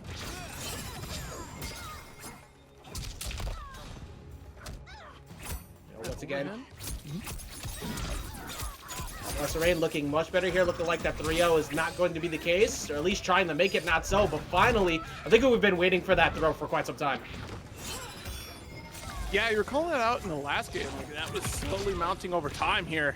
Remember, we got that invulnerability, no projectiles here thanks to the Jade assist, and Beam once again.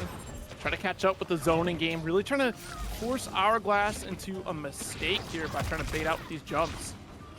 Yeah, I mean, it happened so many times early. It's like, okay, you punish one beat. There it is. Yeah, no, you're right. You're right on the money with it. You get punished by it a few times. However, eventually, I'm going to do it again.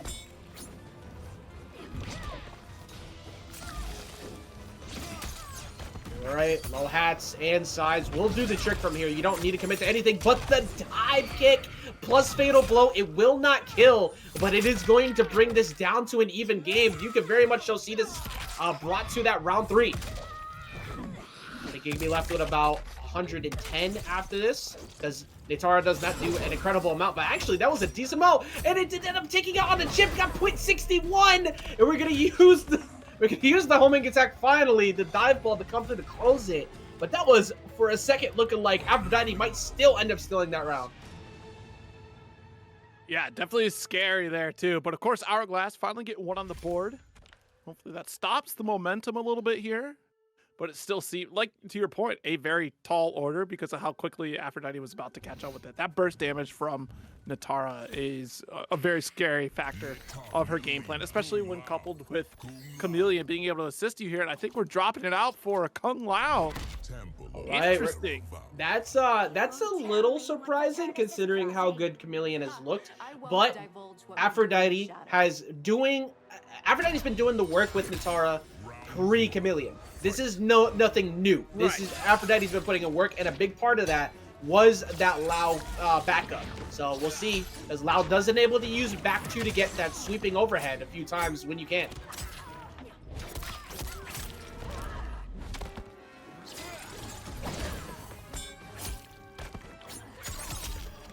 All right, keep that pressure going here, and Hourglass of Rain. Hourglass of Rain is like not only woken up, but looks like the adaptation is there. This is a completely different play. And we mentioned it before, from the beginning till the end, it starts picking up heavy. He does not fall for the same thing twice.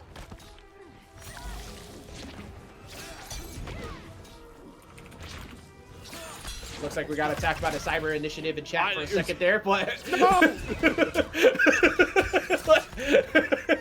I tried to find a way to make it work. Right now, the gameplay has still been phenomenal. And again, Aphrodite has been making things. Oh, that's so clean. Back 2 into instant air dash back down for the throw. That's gonna make you so much more. It might make you disrespect the idea of Lao hat behind it next time. Right. Bird to prey starter, immediate break. So, like, quite a bit of help to kind of survive that one there. So it wasn't going to be too bad if we follow through. Air call 2 again. Hourglass of Rain has figured something out, and it is not looking pretty for Aphrodite. Aphrodite, prior to this moment, did not drop a single game. Has now promptly and swiftly dropped 2 games back to back. The explosivity of Mileena just makes it, especially when you're looking at a 900 health Nitara, you know, formerly 900 once we had Khameleon out there, but still about the same here anyways with Kung Lao. Here we go. Well, I mean, we joke about it all the time. It does not matter at all how many people could be in the bracket for MK. It could be 300 people. It could be 80 people. The quality has gotten so damn good because of the skill. Everything will go to game 5 and find a way for us to be here until 1 a.m. We have had multiple game 5s back to back, and we're not even in top 8 yet. But we do get a big W with Ace DM coming in with that sub. 22 months, almost the 2 years, being a constant supporter of TNS. Thank you so much. Absolutely. Wow, and just like that, I mean, blinking you miss it there. Hourglass, first round, already looking to take the set. I have never seen the round win into that weird like where the animation activates during it, and then you get the delay on the change. That's the first time I've ever seen that.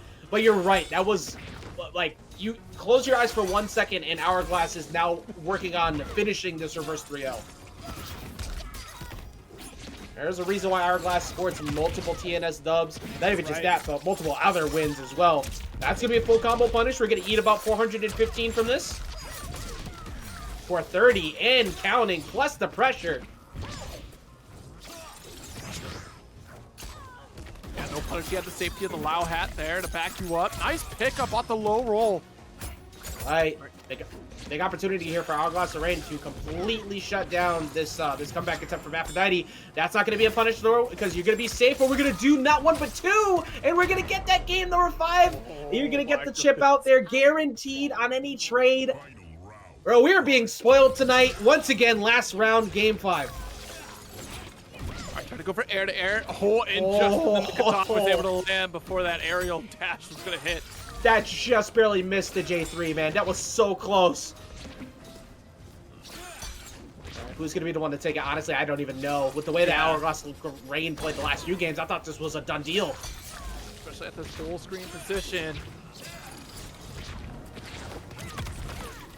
Very fighting spot. We got low hats on galore on both sides. We got beam coming through. The damage is not even moving, though, really, on Hourglass Raiden. It's barely moved. Yeah, I mean, it's still a slight lead in favor. Now building up into just equal it out for both sides. Has to be careful. Some of these flawless blocks and these low hats make it very difficult for that to happen. They're both of them, I mean, they're playing as safe as you possibly can. Especially for, I mean, Aphrodite, you can't afford to take any full combo punish at all right now, and that's what you're going to have to deal with. We're going to get that bar built off of it, too, so it's only going to climb. Oh, we're going to answer right back, though. Wait a minute. Aphrodite answering back and has corner. All right, you don't die here, but you have one guess. Oh, man. Yeah. Oh, down. Some 20 seconds. 13 seconds left on the clock, too. Got 10 left. Charge ball. All right, you're at least safe there. Oh, the air. That could have been big. If we would have hit with the sides, it would have been over. There's 3. Oh, and the blocks on the overhead. If that hit, that probably would have finished it out. That was such a literal nail biter.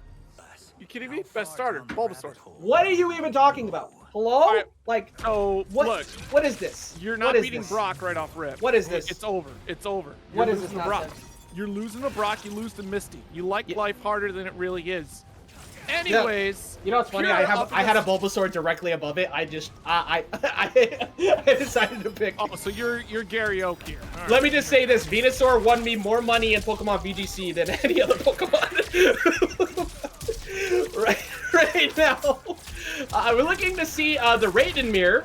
Both of them picking the same starter. The only starter you really need was the electric type all around. We got Electric God Pikachu on screen. Yeah, so yellow version starting to play. Nice throw. Already got a strong lead for Pure. Be very careful. Yeah, that was definitely the bait there, and of course backed up by Kano. So I mean, fair trade here. It just honestly just ended in a neutral situation for both players because of it. Yeah. And 2, nice dug. Pure just looking for a chance to finish out this round. MightyUnjust, though, we very much the same as El Kukui. If you don't finish your food, they're gonna come steal the plate. They're twin brothers. This is something they had to do their whole life, so they have no problem doing it to you if you leave that food on the table. Uh-oh. He's got 9 seconds left. All he needs is one opener. He can steal it away, but that's not going to be what happens. Okay, Pure kept it calm. I think Pure is definitely one, of course, the best at not overcommitting, I think is the best way to put it, when most Raidens would rush in that position. Pure play, right? That's all it is. All right, already got that corner route here. Jade pick up too. Great knockdown in this corner again. It's all about who's gonna get to be the one. Start the electric build up right now. We're gonna run it up high. We're gonna start that with the overhead, but We mentioned it before. I mean, he's got plenty of lows, but you also now have access to ball roll, and MightyUnjust answering back very swiftly from that first game.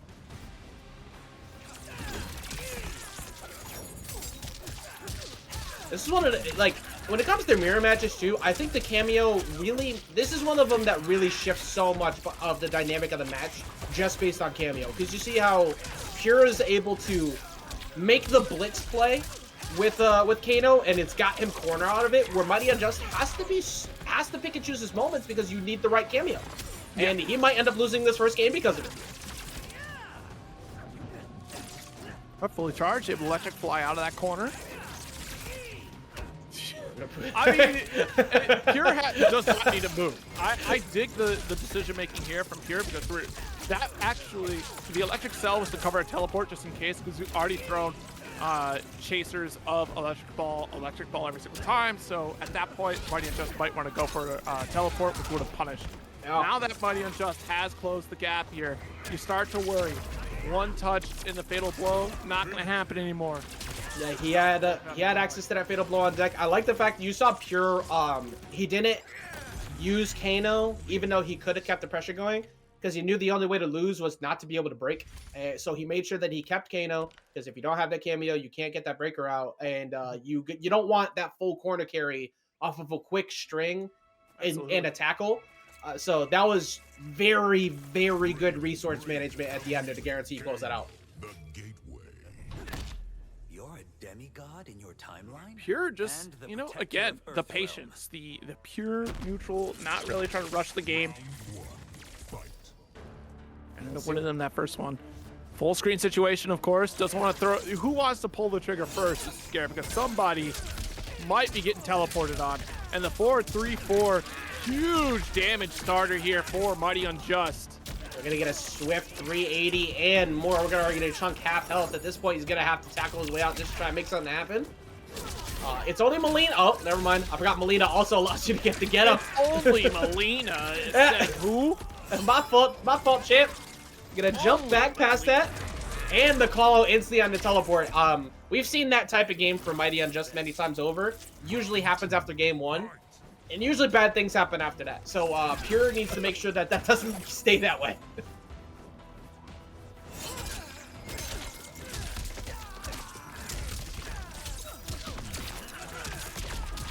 Go. 3, pick up. They go for uppies and then immediately dip back out. It's like, all right, I don't want to relinquish my turn here. So, stand one though. What are we gonna do about actually? We don't have the meter to close it out, and you know that would have been it. Actually, I didn't notice that Jade was available. Whoa. There's that electric fly. Back 2 to finish the job. Simplicity is key, I think, was the best way to put that. But also, forgetting about the wake up for Mileena cost him twice, which I got hit both times too because I completely forgot about it. That's the thing with paying attention to this character. Elimination side of bracket. That is not something you want to see whatsoever. Yeah. But then again, the winner of this also has to fight Aphrodite, who's playing amazing. So only killers from this point forward. All right, there we go. Oh, tragic. And that was just pretty low anyways, off the 4-2-2.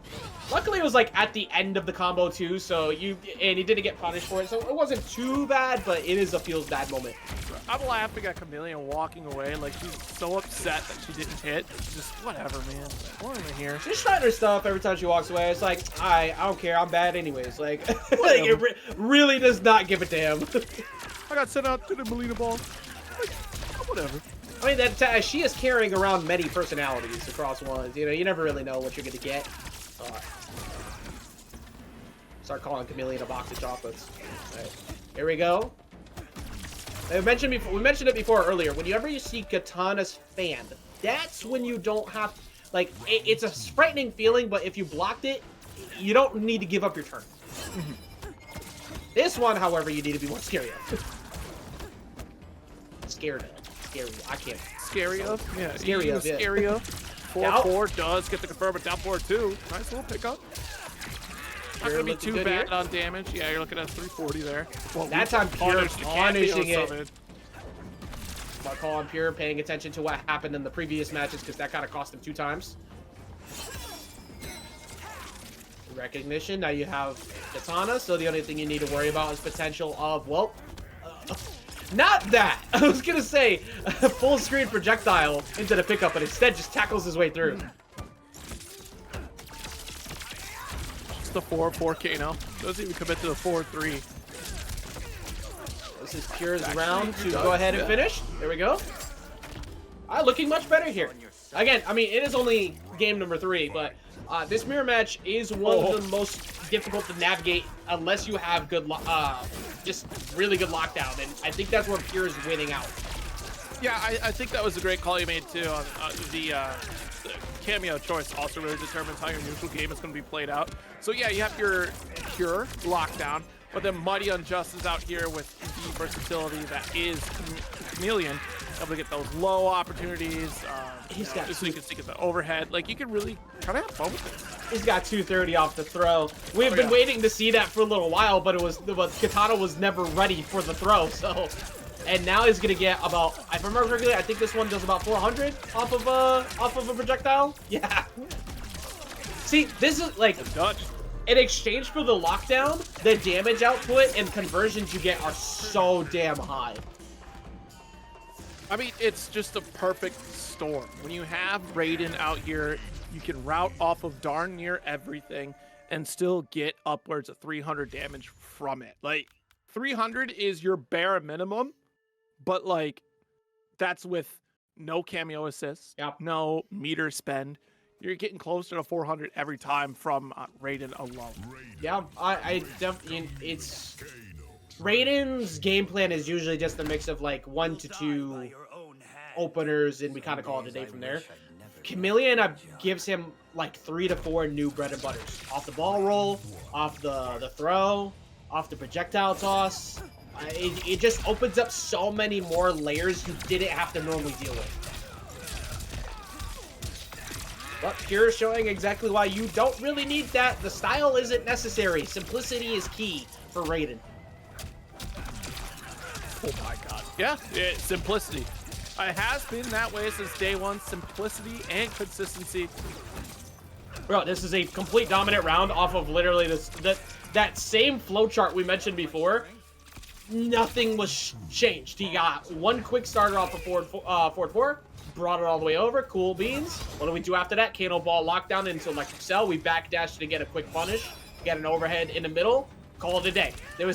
You don't have to really change too much. Ooh. Where the hell were those knives? Yeah, that was long since set up after the electric fly. So we'll poke our way up. We're going to get a full combo punish. We got Mileena to pick it up, but a rare drop from MightyUnjust. It's a hard route to touch right there. You just have, like, trying to go for the aerial pickup off of the Mileena side. I guarantee that time is a little weird because that's reminded me a lot of the timing of like Scorpion Hellfire, or even the timing for Stryker Grenade if you try to go for aerial pickup there. Keep it going here, Kano ball in the middle, but Kano is gone now. I wouldn't be surprised to see Pure kind of back up a little bit, which we're seeing. Yeah, you wait for Kano to come back so you can try and make your move. Yeah, I mean, you already have a round to work with on top of it, so giving up ground, actually. Hold on, there's no breaker here. Yeah, I was going to say, he's got no breaker and fatal blow. Yeah, this is going to even this up. We're going to be about, I believe, maybe just about 100 to 80-ish left after this. Yep. Still out here. One more interaction. There it is. That is 4, let's count them, 4 games in a row. We have gone to game 5, everyone. Pre-top 8. The competition has been fierce all night. Yes. But just that one's for Juicy Duelist and all the other ones who are in the chat and company, who are amazing TOs in the background, who are all checking it out, letting us know, or letting them know. It's still making great time, honestly. We're just barely hitting the 10 o'clock hour for a top 8, so that does mean we're likely getting every single top 8 match, you know? Look, I'm not even gonna lie, this is perfectly fine to me too, because I love extra games, and also this gets me that much closer to playing Power World tonight, so it's gonna be a good one. Oh my. Right now, we're gonna go ahead and pop them up in the air off that down 2, and we got the knives coming through. but the instant throw. I think he was intending for a throw break instead of actually landing the throw, but you take that every time.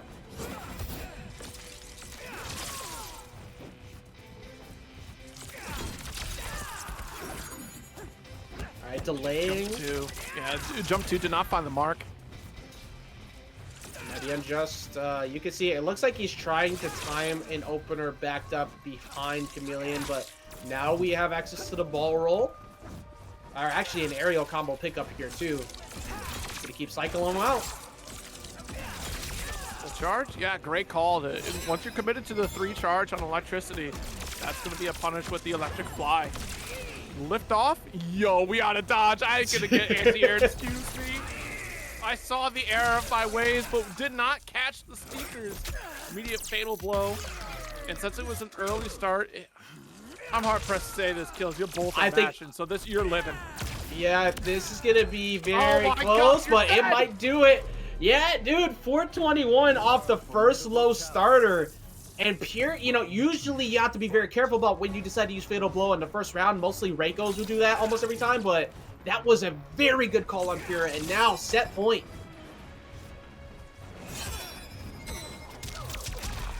Overhead. Hey, honestly, I'll take the overheads all day against Raiden as opposed to, you know, upwards of 380 that I'm looking at for. Exactly. Yeah, if I'm taking 160 at the round start, I'm all right. Oh, we're gonna get the jump, and it's gonna confirm, so we're gonna answer back with about 380. That's a rare jump button from Raiden. That was jump 1. Yeah, no, you never see that. It's usually J3. And if anything, usually when they jump, they're trying to get out of there. If any, so you'll see neutral jump J2, J3, which is the kick, or 4. Either one is a kick. It's the same kick in this game. But yeah, J1 does hit on both sides, so. Right, man. Pure might send our previous week's winner to the elimination side of bracket, but never count out MightyUnjust. It's not a smart thing for anyone, really. Oh, why did you do this? Ajax, all right, why? He's not dead yet, but it's now Guest City. Yeah, I want you to know that I don't curse people like this. It's always my co-commentator, whether it be Ajax or Tento. You know, Zero doesn't wear any hats, but there's sure a whole lot of cap coming off his head right now. Right now, we're going to see the down one anti-air, though, and it looks like it might be my fault, as we're going to see the close out, and we're going to get yet another Game 5 blast round. Not once have I cursed somebody in Mortal Kombat. I am...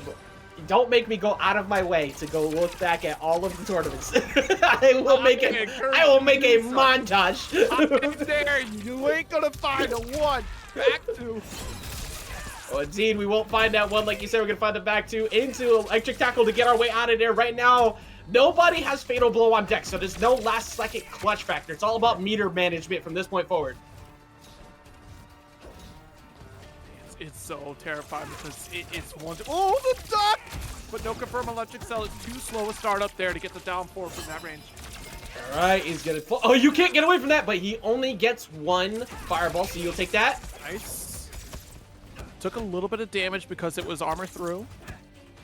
All right. Oh, no backdashing. That down 4 will connect, and even the Mileena assist coming through. There's no breaker just yet. It's gonna get close. Oh my god. All right, lockdown coming in from Kano. Kano's going to be back pretty soon, so he could go for another block string. Okay. It's still anyone's game here. Mileena is on deck right now. Yeah, he's coming through. He gets it. Nobody doesn't commit. The throw isn't going to kill. It's not going to be enough. 13 seconds left.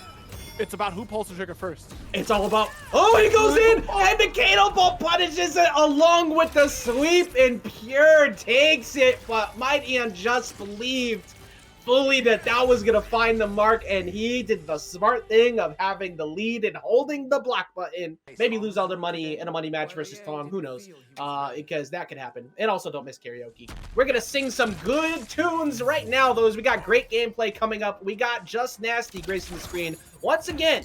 2 former TNS champs here in Winter Seventh. There's only 3 codes left. Come on, let's pull the trigger on those codes in the match arena if you could, please. But yeah, ooh, nice 4-3 after the reset off down 4. Pick him up, pop him back down. Worst backbreaker everybody's always felt. It's electric shock therapy, not exactly something Smoke feels like dealing with. but it is putting a shock to his system. He has not had many times he's been able to play so far. Granted, if you think about it too, as he's potentially going to lose his first game here, gets the flawless block though, and still continues to keep holding on to that last little bit of health. But he tends to drop the first round in almost every set so far. Round 2, fight. Yeah, you know, really trying to feel out the field, perhaps. Yeah, I mean, it definitely makes a lot of sense. Also, I just noticed as we see the 9-to-5 man show up himself in the background, we're gonna switch it up to the Stryker. Yep. Opted for Stryker just for that safety. Wants to keep things locked down. Look, if you're gonna play with Kano, then I got Stryker to back me up. Down one, does get the forward 3 start. Is JustNasty gonna get broken? Yo, beam. It's been so long since I've seen the beam used, I forgot he even did it. There we go, that's one of the codes. Thank you so much for redeeming that code. And right now we're gonna... The code has kind of been cracked here for Shuletah, at least in this first game, as we see him crack open his head. Not once, but twice. He's got 2 bars in Fatal Blow, so he can very much so bring this back. There's no breaker to be found, and we're gonna see this get closed out. It should be closed out right now. At 950 health. Yeah, One only... code left, 1 combo to go. Yeah, stab him in the head. That is indeed a fatality, not a fatal blow. Can't convince me otherwise. 449 to answer back. JustNasty not relinquishing that first game just yet, Zero. Oh, not quite. I mean, that is, you know, the pendulum does swing, right? Like you said for JustNasty, that first round going down, but able to pick it up at the second. Opens up on the second hit of 4-2. Going back to, gonna dip his way back, goes back to the right-hand side. And now nobody knows where his positioning is, but yeah, I think that was a smart breaker right there. Stand 1 though on the teleport said, "You're not fooling me twice."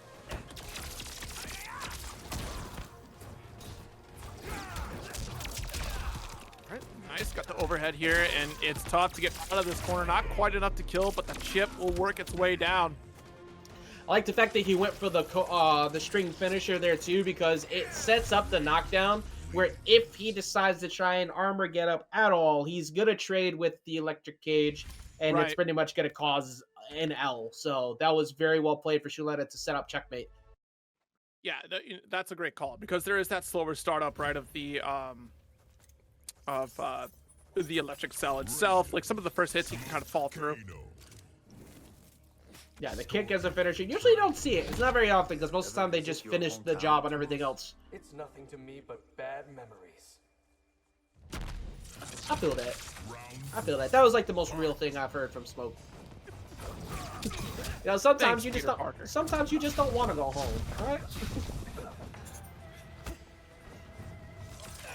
That's me anytime I go visit TNS. Whenever I go to Tampa, it's like I don't. All right, that doesn't mean you're just gonna start paying your plane ticket. All right, take it easy, pal. I mean, I go down there just for fun. All right. Smoozing your way. I see. Oh, nice jump too. There we go. We're gonna side switch. Ooh, oh, and, you know, he's so fast with the character pickups. Yeah, I didn't even notice the Scorpion got swapped in. Yeah, I saw the fire streaking across the floor. That's a Scorpion right there. But yeah, the Scorpion, you know, like I said earlier, one of those easier characters to pick up with Smoke because of that right there, the Hellfire, so you do get that extended aerial time, which is interesting because JustNasty usually will opt for the teleports, and we're seeing less of that right now. Not the teleports, but the invisibility of down back 2. Overhead pickup, which is huge actually for Smoke. You're opening up that possibility. It's interesting because you have Smoke and Stryker almost identical in function. Both of them have an overhead, both of them have like the double projectile carry, but Scorpion does get that back teleport and a couple different positions Hellfire can help out. Yeah, he's mentioned a few times now too that he believes Scorpion is actually Smoke's best cameo, and something it does do that you've made note of a few times. With all the teleports, it actually eliminates the need for as many teleports because you can just go straight into Scorpion cameo. You also have the overhead, albeit it's a very slow overhead. It still finds its way in. Like that time Shuletah reacted to it, but last time he got caught. Ooh. Speaking of reactions though, he is not letting him teleport for free anymore. Yeah, the difference in function for if you just, you know, continuing the point there of The difference is that Scorpion is combo routing and Stryker is block string safety. So it's a different style that you go for. You go for block string safety for your down back 2 setup to keep blocking down. But yes, like you said, oh, actually really good retreat on Spear. Like that's a rare one that we see with Scorpion users. It helps too because you have full screen teleport. You have the ability to get back in pretty quickly, but Shuletah, he just doesn't let you get away with that type of thing multiple times in a row. He got away one time. It's like, all right, that's cute. I'm gonna go back in. How many times have we seen this kid, but like not even backdash, slightly walk backwards to punish someone? It is at least 5 times tonight. So important. I think that's going to be something that we see more of. I've seen some high-level players really start to implement that a little.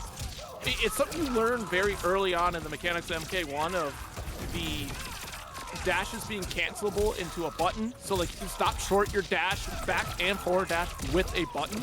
And I think that's huge, especially for a forward advancing starter like what Raiden can do at forward 2. That Nice. something that might get lost in the middle of that too. Him doubling up on Electric Cage, as straightforward as that might seem, he never did that before, and every other time, what was the solution that JustNasty would try to go for? He was going for the armor teleport, but he got stand 1 twice. That second cage, I think stopped because you saw him get ready to go for it. You saw the multi-hits come through. I think he was going to try and stay same side and maybe mix him up off the stand 1 or stay in the air a little longer. And he eliminated that possibility because he knew he would go for it again. That means that you're getting a little obvious on wake up, and that's not good. Well, and that's such a shame of like the set play that is Smoke. Like once your opponent starts figuring out your tendencies as Smoke, like it does start to dismantle your game plan quite rapidly. And if your opponent is not afraid to stand 1 interrupt or even like just try to interrupt on like the jump back 2s, it's what else does Smoke really have outside of you had to get good at neutral? And I think that's what Stryker is going to support here. Yeah, it's this distance he's playing at, and oh, there we go. That's a good answer. He down 1 that time to answer back. Stryker's going to come back in so it doesn't make him get big punished. Big punish, big pickups. Big punish pickup. A vocabulary, good. Yes. There we go. There's the throw. We haven't seen actually that many throws. You do need that in the middle of your high-low mix. But stand 1 pick. Hey, wait a minute. Hold up. You can start to notice patterns in people, and JustNasty looking much better here on approach. Yo. Wait a minute. Are we getting shades of early JustNasty? We're starting to see vicious vapor cancels. Okay, what are we at? We're at 4 games in a row with game 5s. Yeah. Multiple reverse 3-0s. Well, hold on now. I can't believe you did it again. Son of a gun. You can't keep getting away with this. Round 2. All right, here we go. JustNasty putting himself at least on the round there. No, JustNasty's looking so much better. I don't know what sometimes it is straight up just confidence level because it's not like he was playing bad before. Shuletah was just punishing him. Yeah. I do like going back to Stryker, honestly. I think you get better versatility out of the pressure strings from Smoke by going this way. Yeah. Wow, what a block on Kano and still able to get down 1. That was a very interesting interaction. Stand 1 pickup on the swift jump out too, but Shuletah has what he needs. Kano is gone and Stryker pushes him away, but once again, you just cannot get away with that. No. Is on to you every single time, and I feel like Shuletah has been the one to really crack this open every single time. All right, cool. We got the stand 1-2. Okay, he does not have enough meter for a breaker, so if JustNasty takes a tackle, the game ends, and that's how that. Forget everything else I was gonna say. And it's tough to route. Unfortunately, Smoke has one of the slower starting fatal blows. So it takes if you would have routed into the stand 3 after the throw series, that would have helped, but you would have had to expend meter down back 4 to pop the opponent into the sky, get a jump 2, etc. But this corner position, again, consistency from Raiden leaves no trouble for damage. Yeah, and now you can't take another. You actually can't take an overhead from here now. The game is set for Shuletah to win. It is all on JustNasty to play perfectly from this point forward. Back two comes through, and he gets the opener. Wait a minute. Oh no! Messed it up because that was the throw ender of the forward 3. The flawless box coming through. You can't take overhead again, and that's gonna be the round closer right there. JustNasty not able to finish the job, and Shuletah sending a message here with that fatality to close it. Yeah, it's tough because again, once the opponent dismantles the pressure string from smoke, right? Every single time it was down back 2. And he was able to finish the job against Hourglass Raiden. So we're gonna stick with what worked, and we're gonna go into our other half of winter semis. You know, Fruity's got a really great point. Everyone can choose Raiden. So, Oh yeah, true. No, at the end of the day, like all jokes aside, everyone can choose Raiden. Like if you really don't like him, why don't you pick him? But I'll do it with you. But if they wanted to just give Sektor 3 missiles and a foot dive, I wouldn't complain. Yeah, That's all I'm saying. I'm just saying. Back to as we see Sure. See Aphrodite getting blown up right there at the start, but very similar to the other games. You know, obviously Nitara sitting at only 900 health, so you're likely to be eliminated quick. It's all about you being the one who's explosive, and we've seen plenty of that so far. Good interrupt here. There's no escape. Down back, or down forward 2, excuse me, with the meter. Stay right where you are. Electric cell, push away. Back two's gonna get blocked, doubling up on the overhead. Tries to go for the throw, but of course the swift duck. Pure not gonna let that get away with it. We mentioned it before. Pure is extremely good at remaining calm, really. So all that movement better have something to back it up. Oh, almost had the chip away here. 12 health left over. And oh my god, 473 with blood sacrifice and able to build back up to health because of it here. This is exactly how, dude, that's exactly how Aphrodite was able to beat Hourglass Raiden. It took one opening into, that was 600 unanswered. Y'all, I'm telling you, don't laugh. Y'all need to start laughing some of these abilities out here. I'm telling you. Yo, got She's absolutely cooked. Now that cooked. she has with the blood sacrifice, only taking away 5 health, it increases her potential just tenfold here. We're talking damage over time. We're talking being able to drain health from the opponent. And the damage, burst damage she gets alone off of taking this guy is huge.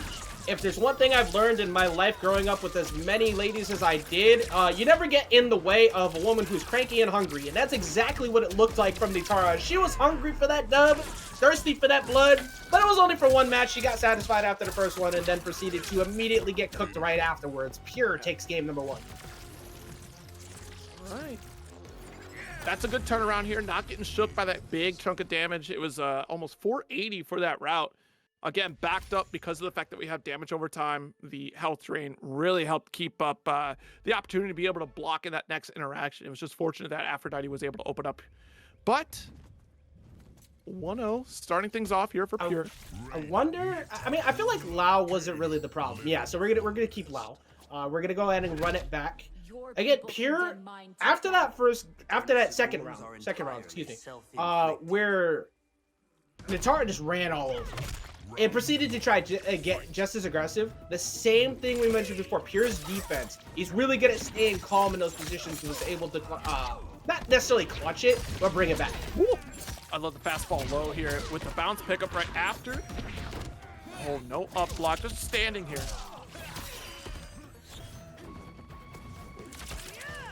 Yeah, a mile away, but you have to respect Kano. You have to start paying attention to the resources your opponent has. We're gonna get opened up. I mean, it's a small price to pay, considered, all things considered, because of the fact that Pure doesn't have a full follow-up quite yet, but this one will hurt here. Got the one ender off of the storm cell. The damage racking up fast and in a hurry, too. Now you gotta do it. Kano's online. We're gonna try and jump our way out, but the jump out, yeah, it's gonna get shut down. So early attempt to try and get out of there quickly actually ends up leading to Pure's loss. Ooh, wow. Down 4-2 as intended. Just a straight up anti-air is crazy. If you shut down that foot dive too, like once you shut down dive, you don't have to worry about the full screen game so much. I'm very surprised that we've not gotten a wake-up spew from Aphrodite at all in this game. Yeah, Aphrodite actually didn't really do that much in that other set as well. Very reserved on it. Like, especially here with as much as Pure is freely pressuring without a care in the world. Like, Aphrodite had 2 bars. Granted, used it on Breaker by the end, but had 2 bars that they could have spent it on at least 1 spew with as aggressive as Pure's been. All right, Trying to play the full screen game against Raiden is actually really awkward because of the fact that you have to deal with the teleport, the backup behind Kano. It doesn't really let you set up beam as much as you'd like. We're gonna eat 400 real fast. Aphrodite catches the overhead as well, but the throw break. Get out of dodge. Actually was able to interrupt the Kano, staying on the same side, not overextending. Yes, nice anti-air here from Aphrodite. The Superman leap. I had never seen that kill in slow motion. We're gonna go ahead and get ourselves on the board, but 80 over time racks up fast for Nitara, so you gotta be very careful with that. We're gonna get the side switch. Full screen setup here. Wants the blood sacrifice just to get the enhanced specials. Beam. I wonder if he was looking for teleport, because he was backing up as if he was waiting for it on reaction, but it never came. We definitely want to try to set up for these blood sacrifices here. It's so integral to Nitara's game plan now. Like, you lose that 5 health, you buff your specials. Again, those 3 key factors, right? Damage over time off spew, get your beam, which is, you only get the beam if you're in your blood sacrifice state. Good block, trying to go for the low into the cross up again. Kano's gonna be gone, but you have plenty of time to still keep pressuring here, and that's exactly. Oh, wait, 0.09 health, ain't no way. That's not gonna happen. So we're gonna see Pure go up 2-0 in the lead. We're missing the block timing there. Like, throughout this entire bracket, we've seen folks being able to block just before the Kano comes out. It's like a down 1 to at least interrupt. But unfortunately, Aphrodite just not quite ready. And granted, it's pretty difficult to go for like a flawless on electric cell or even get that gap timing correct, because Pure could just alter the summon, the activation of Kano. Granted, there is like a point in which that you're not able to, you know, cameo assist during the electric cell. It has to be before or just like right before it starts ending. And that's when you can activate it. But if we alter that timing, that makes the punish opportunity that much more difficult for Aphrodite. Yeah, I do like this switch exactly for that reason right there to Sareena. We've seen a lot more usage of Sareena lately for the single blade as a way to just get that quick interruption, because Pure was just getting away with too much from full screen. Yeah, a nice down forward to pick up. Oh, there's the spew, finally, and that's going to do damage over time. So that helps tremendously, and we're absorbing away meter with Sareena. That down one may have shut her down, but at the very least, like, that reduced down below 1 bar for Pure. Yeah, it looks like we're pulling out all the stops now, because Aphrodite was holding on to quite a bit, and there we go again, the instant dive kick, but tries to go off a belief and hit confirm, instead switches to the corner. This is gonna hurt. I think she's all right. No, she's not dead yet, but this like laser beam through the eye does not. Yeah, she's a vampire. She'll be all right. Just had a laser in my actually. You're getting laser. We're gonna see a down one pulls it out into electric cage. Of course, pretty much everything from that. The moment that you had to block that situation, it was gonna be close. Just like Madame Bo taught me. Is she attaching like car battery to you this whole time? It's everything else. Y'all forget, Raiden is but a man with a coin who still can throw hands without the coin. I mean, this skin is technically one of the Elder God versions. Also, Madame Bo for DLC. I am still very much on that. Ooh, nice overhead here from Aphrodite. Take to the skies. Spent the meter burn blood sacrifice. Okay. Backing off a little bit, waiting for an opportunity to go in. Tries to go in with forward 4, but that's going to be a full combo punish. We're at 419 now, so and with 2 bars at that, yeah, 390, you can't afford to get hit. There's no breaker to be found. This could be a 3-0 victory right now, but we're going to get the throw.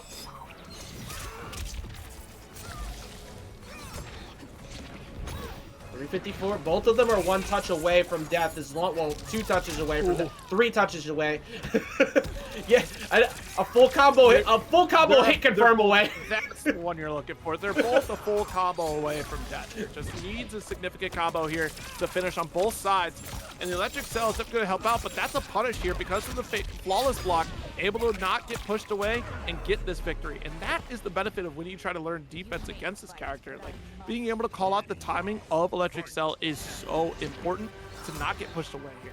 Insane calmness, and also here's something that's a slight difference. That 50 health from Sareena actually made the difference this match, because last match it would have been over. Here we go, lockdown once again. Aphrodite playing very calm. We're gonna get the opener we're looking for. We're gonna cash out not 1 but 2 Sareenas most likely. Oh no! Oh, okay. All right. We said it before. Aphrodite pulling out all the mixes in. We're starting to see more of them as time has gone. Check back. Not gonna press there either. Everybody wants the down 1 in that position. That position has been blown up for it. Yeah, I forget how long that 2-4 ends there. There we go. Oh yeah, it's -6 at the end of 2-4, so you do have a down 1 opportunity. Everybody usually wants to press, but they always get around it, but that is not gonna be any more chances available for Aphrodite. We saw many in a row of best of 5s that went to game number 5, but it is the double Raiden combo that goes back to back. And just being able to confirm off of everything is only just you know, improved by Khameleon, because she does offer so many different route opportunities, and all of them leading into Raiden's most deadliest routes anyways.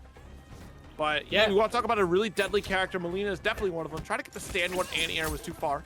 And just saw a little while ago what it looks like as we see that backdash stand 1 to get a full side switch into 400 or so. Actually, no, I forgot that you don't go for the cartwheel in that position. You just go for Lao Hat.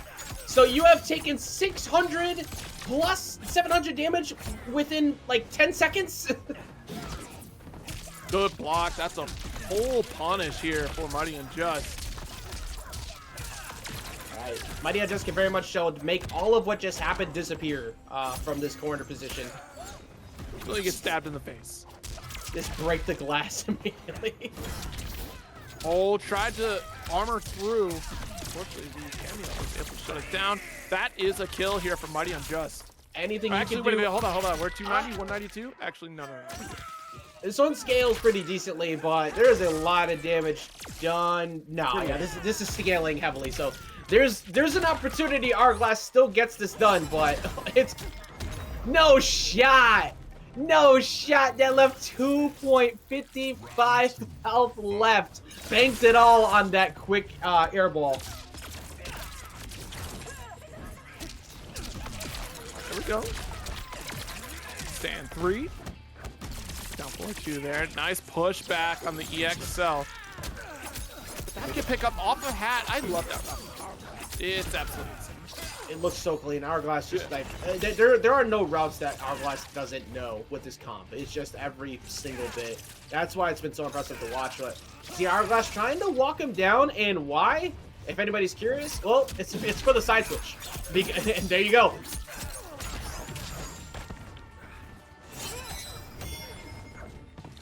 Jade toss. Dark. Honestly, from this position too, you don't really want to go into a zoning battle against Mileena, because so this is actually perfectly executed of a game plan for Hourglass, saying you have to approach me. There's no real other answer. Ooh, overhead. Yeah, I mean, very true. With 50% or more on health, Hourglass definitely just comfortable to sit back.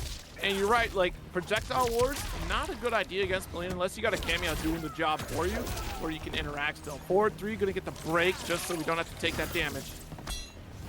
We gotta keep it safe with the low hat to back it up. I'd like just a full stop from MightyUnjust, because we've seen before that people would get really comfortable chasing down Hourglass. They go for stand 1, and still Hourglass was able to, you know, course correct, go for a low Psy there. That's gonna still be locked down once again. The Khameleon and Mileena ball coming through. We got plenty of meter to go ahead. We had the 1 bar, but we don't bother to spend it. Doesn't even need it though. It's gonna go ahead and finish the job. Yeah, I think that second bar would have killed at that point. I'm going to be very curious to see over time if we get Jade pickups off of that route. I think we can. I'm very curious on the timing. I think you probably would be able to call the Jade summon early, like just before you activate down forward 2 without knocking Raiden out. It'd be a tight window. The one that's going to be way more consistent for sure is going to be the Mileena pickup though. Yeah. And even the Katana one. Those two I think would be much easier than trying to hit correctly with Jade. We'll see. The Mileena pickup has just been cash money for MightyUnjust all day easy. too. That's not on wake up, on combo confirm, on people who get way too comfortable blocking stand 4-2. It's like, okay, I gotta just be calm, not watch. Actually, that thing is scary as hell because you have to watch out for overhead anyway. So like, it's just yet another layered low that MightyUnjust has been capitalizing on. But why have 1 ball when you can have 2? We're gonna switch back over to Khameleon for Hourglass of Rain. Actually, no, not switch over. It's the first we've seen it. I wonder what Khameleon gives to Mileena at that. But then again, with how much she's done for everyone else, I can only imagine.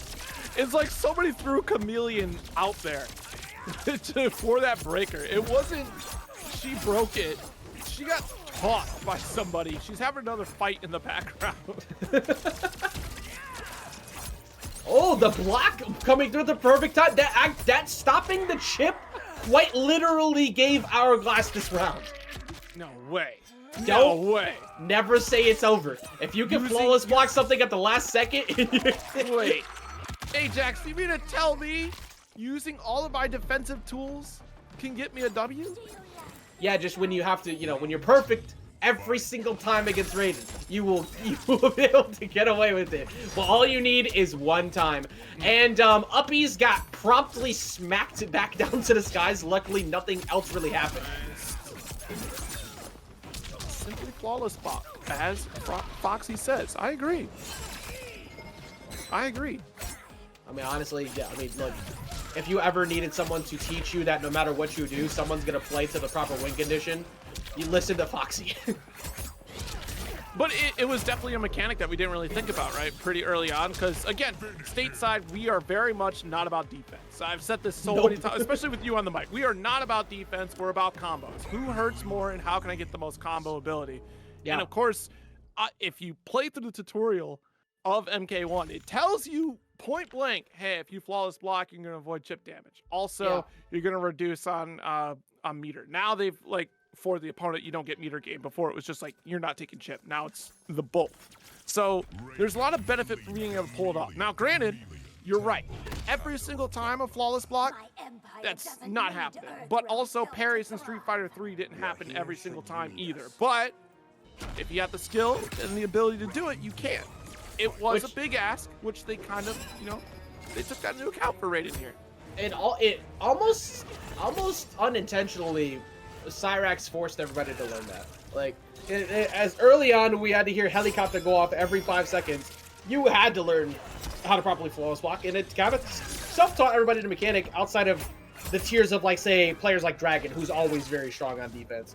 So it's good to see people starting to evolve that over time. Not that Hourglass hasn't been doing that before, but that's the main reason why it's 1-1. Yeah. Already got that big pickup here at the 4-3-4.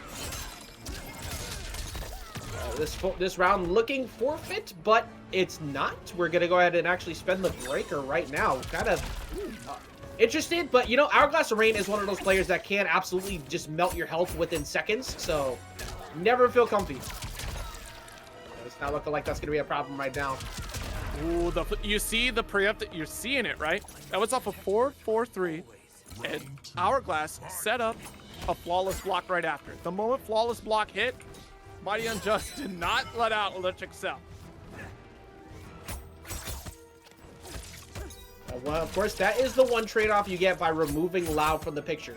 Your guaranteed, well, not guaranteed block strings, but your pressure you have normally on that is mitigated, because all you have to do is just block low in these situations now. There we go. Ooh, nice. Yeah, it's certainly not your turn after 4-2-2-4.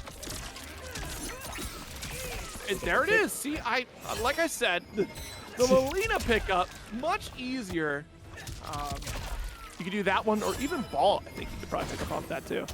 Yeah. Oh, this is a big punish opportunity. Spends the 1 bar. Should be able to wrap this up. Very dominant round there for MightyUnjust, really cleaning it up a ton. Again, we've talked about it many times over. Simplicity is key with Raiden. There's really not another way to put it. And MightyUnjust realizing that I think he was trying to get a little too aggro against the Mileena comp that doesn't let you do that. So once you start slowing it down, it's like, all right, well, Mileena now has to open me up without Lao Hat. What is she going to do to open me up? And the answer really is mostly throws. Chameleon. Oh, tournament victors are I didn't think about that at all. Never? There's no way you didn't think about that. Nope. Did not think about that one time. You get a golf clap out of me on that one. I can't believe I didn't think about that. All right. Well, it's time for the potential of a Game 5 in our near future, because that has pretty much been the name of the game for Hourglass of Rain. Brought it all the way to Game 5 last time, just barely missed closing it out against Aphrodite. So don't count out Hourglass just yet. Last time, of course, it was with the Lao.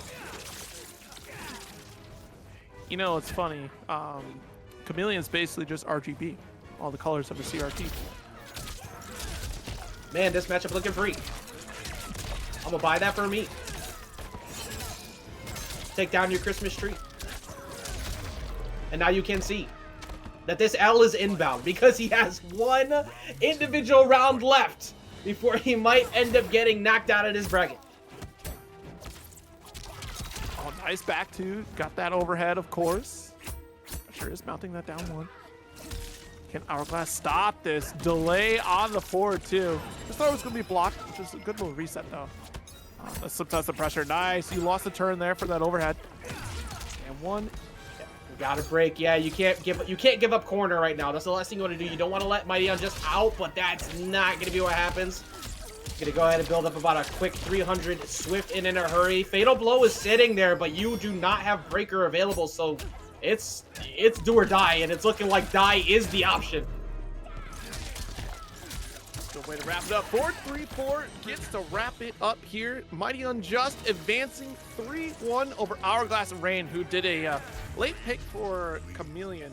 Match earlier, which, by the way, once again, Illy Silly getting 9th. I want to see Illy Silly make top 8. Damn it! You said a mirror match. Like, all right, let me see where he's going with this. Nah, look, I was locked into a match that happened already. It's Desda coming in with Ashrah, which shockingly we haven't seen Ashrah yet in this bracket up until this point. Yeah, and you know what's funny is that Koisy, they were picking out on the character select screen, it was Ashrah. So that leads me to believe that somebody was doing a little bit of lap time with this character, and it's starting to look like it's paid off because I've got that corner position, already got the hard knockdown. Mileena call, neutral jump gets punished. Desda fighting out of that corner.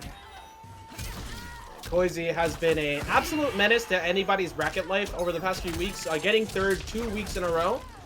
So do not be surprised to see Koisy make a full run, but that is a big punch. Oh, no, it's not. And the overhead gets blocked too. No. Oh my God, Desda just barely missed stealing that round away. Yeah, I mean, the perfect timing for the Sub-Zero assist to get the armor out. And was able to dash it. Nice anti-air. Can't float for long. Sword normals. Help me out. A little bit too far away to get too much after that. Whereas Sub-Zero being a great option here in this matchup. Any way you can get past Sindel's keep away game is big. Definitely trying to chip away here with some of the fireball game. Got the scream restand, plenty of meter, and will spend it. That's kind of crazy that the Jade Blade actually lets you full combo punish the dash. Most people can't combo punish the dash ever. We're gonna get about 300 and a setup. Goodness gracious. I mean, the timing already on the Jade Blade was actually pretty dope here from Koisy. Right. We're gonna finish the string there. Usually you don't see that finish out half the time. Well, sometimes that's the mind game. You got to play screen restand. Should rat. Oh no. Wrong. Wrong. Hey, Zero. Hey, Zero. You remember when you said that you never curse people ever? Didn't you say there's? Didn't you say? I could have sworn you said that you. Well, who won? But the combo dropped. But he won though. He won. But still, but the combo dropped. The point was made. Yeah, but I mean, Okay? like, mistakes could happen. I didn't curse somebody. All to I'm lose saying around. is I'm going to sleep happy tonight. That's all that matters. Shout out to TF Blaze. It's T Blaze coming in with the rate of 7. Thank you so much for joining us. Everybody who's been having a good time. Koisy has been a problem. This matchup's actually very interesting in the regard to that. Ashrah's normally so good at mid-range, but because Sindel can not only box at mid-range between forward 1 and actually just a majority of her numbers back too as well, she can zone you out so well. The Sub-Zero has been helping, but Koisy has really been outplaying that distance real well. Oh yeah, down 3 as well. I forgot about that range. Yeah, Koisy's down 3 was definitely like a line in the sand for JustNasty, because we saw JustNasty really trying to counterpoke as they made the approach in the neutral. But again, that down 3 was really, hey, this is as far as you're allowed to go, and that's it. And the delayed start on that too. We do have Mileena, so actually no, we got Jade, so maybe go for early Jade toss. Nope. Armor away through on wake up. I love the constant usage of armor too. Sometimes it's not even in anticipation of a projectile. It's literally just to eliminate that potential. Like, and that's something that we don't see too often. Well, usually we'll see people who are paired with Sub-Zero, they're still afraid of fireballs for some reason, even though they can run through them. And to see JustNasty consistently run through every single fireball interaction while armored up is pretty refreshing here. Yeah. I also like how JustNasty was paying close attention. Back 2 is not easy to punish, but eventually someone might make a mistake or try to go for a free turn, and called out Koisy trying to go for that with the cameo instantly. Nice. Interesting we didn't go for the stab restand after freeze, which is normally what we see with the Sub-Zero pick. Like, yeah, you have your armor, but also we get freeze into stab restand to extend the combo further for Ashrah. We already have Darkness Curse going. It seems like positioning is more the favor for JustNasty so far throughout this match. No pickup off the forward 1 though from the blade, so that could have been significantly worse. We got good. Hey, Koisy, I was gonna say we got Koisy in a good spot that I remembered Koisy's Koisy. You had the katana available, you got the flight available. You are not about the full combo. Come on, full combo punish off of the attempt on that while floating in the back. Koisy's built different. Look at this. This is all off of 1 air-to-air. Are you kidding me? You got 411 off of a cornered air-to-air when your back was against the wall? Sindel needs it. She does need it. Let Queen rock. Alright, we're gonna go ahead and jump the flight cancels. Get a swift close out, man. Koisy's nuts. Making an attempt to get a 2-0 lead here. Bro, what the hell? Katana, one airlift led to all of this. Dang. Sub-Zero got sniped in the back. I got you. I don't even know what that Jade invulnerability was for, because it's not like you're seeing a lot of low sweep projectiles right now. Yeah, it almost felt like a message of disrespect, to be honest. It's like, just so you know, you can't do that either. Well, we have seen like a couple like misinputs on the cameo assist, so that might have been one of those situations there. Down 3 does open up a couple floats. Finds a pickup after Mileena's screen with a restand. And as long as we close it out, we got this 2-0 right now for Koisy. There's one thing that we have learned very swiftly with Koisy over... Oh, excuse me, it's late. I've been up all day. Koisy doesn't drop those. Like, it's very difficult winning neutral against Koisy, and then when you do finally get in, Koisy always gets 300 plus for pretty much any pickup. It doesn't matter what pickup it is. And JustNasty's not even playing bad either. That's the crazy part. But JustNasty's actually approaching the matchup very well with Sub-Zero, but it's just not enough. Well, what's even more impressive from Koisy, right? Like 300 should be like your bare minimum. Like I did it. I have a good combo. Like that is your bare minimum. You didn't take to the sky. You didn't do a cameo assist. Nothing. You got that. And the fact of the matter is that Koisy is playing like a mid-range zoning type character and getting upwards of 400 on almost every single hit. like getting close to 380 here on this one alone. Yep, this is all once again off of a jump in. Oh, Gonna missed miss the out low on the fireball. final fireball, but even at the end, Desdai, with as long of a normal that he has there, still ends up whiffing. Yeah. Koisy just wanted to prove me wrong. I was like, yeah, you're gonna get this much, and he's like, nah, they're like, nah, I'm not gonna. Desdai is looking at loss for hope right now. It's all about guessing. Ooh, We're gonna eliminate guessing for the picture. We're gonna find overhead, but no pickup. There we go. Back two to finish it out. Koisy looking like might take it 3-0. Looking very dominant here in this game number 3. I don't know. Someone jumps at you like that with the splits as this is like kick out of the sky. I don't know. I don't get hit by that. I would not let that happen to me. That's my ruler of Outworld right there, or at least was. Depends on the timeline, really. Right now, Desdai looking a little bit better here to start off the round. Looking for the opportunity, going a little bit too crazy, trying to call out that Sub-Zero, and instead ends up eating a full combo for it. All right, nice anti-air. I mean, Desdai's been great at this stuff, especially playing around with the extended range with these sword normals from Ashrah, but now has to deal with the fireballs without being able to take any armor through. Here we go. Does work out, but oh my goodness. He had Jade to. interrupt that? Yeah, Jade, it got in the middle of that. Even though the armor was on, I think that the hit just tripped him up Yeah. or knocked him out of position, but Desdai still able to close it. Desdai got himself at least one individual round on the board. Not being too heavily scared out of the armor anymore either. Yeah, that jump kick definitely going to get full punish here.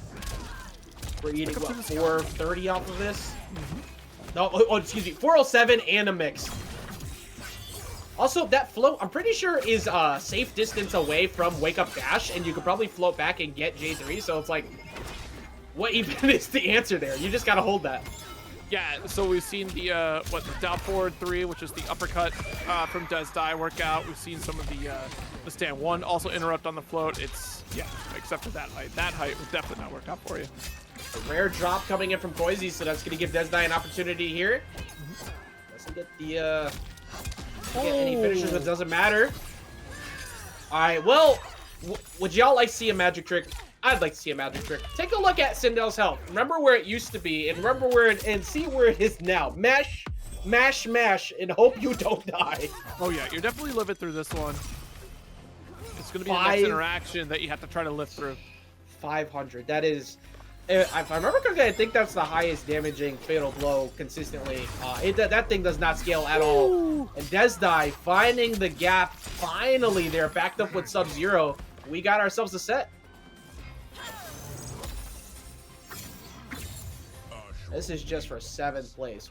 Honestly, we always have competitive weeks, but this is for sure one of the most consistently competitive that I've seen everybody play. Like, there has been no, outside of even the 3-0s that happen in winners, everything has been a struggle for everyone to try and close out a set. Yeah, and it starts with this, right? The first game after a 2-0 lead. Koisy still playing pretty strong. It's just like some of those stray hits from those extended sword normals from Desdai that makes this a little bit tricky, especially with the flight capability for Koisy in this matchup. The fireball game has been great. I can't believe that wave actually hit, so that was wild. Same. I think those like the literal last 2-ish frames of that move that caught. Yeah. Already got 1/3 of the health gone here, so Desdai waking up a ton. We have a good position. The low blades are finally starting to come out. A full combo punish here. Psych! Nice. All right. Excellent pickup and the finish with the air teleport. Wait a minute. Run for Desdai. Wait a minute. Things are looking a little bit different here. I think Koisy still looking very good. The dark form is looking much better. Oh, the spacing out of forward 1-2. Yeah, we're just gonna go ahead and break that right away. Yeah, that jumping fireball to avoid the low dark wave, like just perfect timing. I'm not sure if it was like a hard read at that point. It was too quick a reaction to really call that, but Koisy's just awareness at that point, like a good guess. But the wake up here from Desdai. Wake up once again, dash our way through. No punishes on those, but Desnai already having half health gone. We're starting to slowly build our meter back up. So by the time Koisy gets an opener, Desnai will have breaker if that's even a possibility. We're not going to finish it here, but one more guess and that's it. Last shot here for Koisy to survive this round, avoid going to this game 5. Well, Desnai using that meter earlier, actually taking away the potential of this. No, back 2. Down 4-3, down 4-3. Bunch! Go Fight! for the armor down 4-3 will work out there, but my goodness, the patience for Desnai doesn't pay off. Fatal blow to finish it. You just got back 2 float canceled.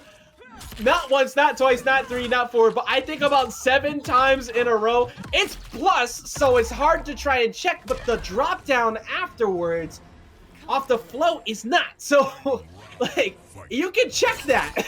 Desnai got scared the shit out of him. Which is crazy. It's not that type of anime game. There's plenty of times that you could have interrupted there, and just we didn't see any of it.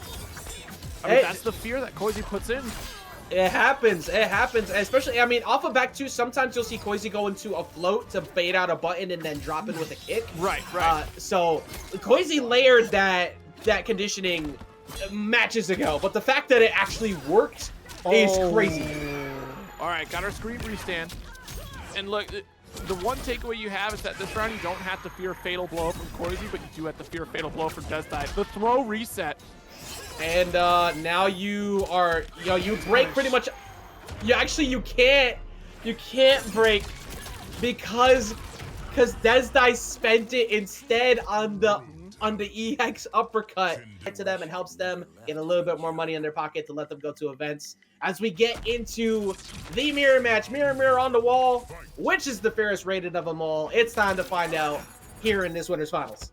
All right, Shuletah in the gray. We got the silver pure, the pure one, the elder guy. All right, nice back two. Both are Kanos. We talked about it earlier in that matchup against MightyUnjust as well. Not only is the Kano the difference maker really in the mirror, but Pure is very good at being very patient in the mirror. Shuletah is also in a similar category, but he's more lockdown heavy than anything. So it might come down to that. I would say that Shuletah is definitely more the aggressor in this matchup, but in a Raiden mirror is certainly going to be the neutral game who puts out the the better footsie game, especially when it comes down to like these backdash setups that are going to be happening to go for the 4-2 interrupts, and the stone wall that is Shuletah not moving from the corner with a 2-4-2 starter. Ooh, dang! Just that 3-4. I mentioned it before. Ooh, down to 2 just to get out of here. Shuletah, we talked about it earlier. It's all about once he gets his turn started, very similar to that Hourglass Rain, actually. One neutral win can equal 80% of your health because their mix-up game is so good. They're so good at locking you down. And Pure needs to spark that defense we're used to seeing, but the again, he's so good at backdashing that. Yep, backdash forward too. That's the other thing of it, right? You're playing around with the opponent's expectations. That is another theme of how you play neutral in Mortal Kombat, right? The down one war is something to think about, but also playing with the strings a little bit. Oh, actually good chunk, not killing here. But yeah, so sometimes you'll see Raiden players will do a single 4-2 and then go back into 4-2-2 because you're playing with the block stun timing. The opponent is conditioned to expect a full string follow-up because, yeah, there's so much of Raiden's strings that are safe, but also there are times that you can try to chance an interrupt. Maybe the stand 2 will actually come out after the 4-2, and that's a duck opportunity. So you're playing your guessing game back and forth. Yeah, it's looking very good here for this first game. I like how Pure, you mentioned it, like, it wouldn't have killed, but that kept Pure in that round. That's what Pure needed to be able to do. And speaking of Pure, putting on only Pure, swift and clean damage right now. Backdashing here, yeah, the life lead, so we can take our time. Interesting. I thought for sure like a stand 3 attempt would have came through, but also do want to get caught by Kano. And that 4-4 electric fly, not enough to quite finish quite yet, but yeah, nice job with that electric cell finisher there. All right. Well, we mentioned it before. A lot of this is going to come down to really just patience, if anything, because Shuletah is very aggro when the moments are right and has proven time and time again that he can open you up many times over. But when you're playing against somebody who's using the exact same character and exact same cameo, it is also renowned for their patience. That can be frustrating to deal with. So I think, the first one is a lot of learning, and Pure was able to come out on top of that. Does Shuletah understand now how to deal with that come game number 2? We'll find out right now.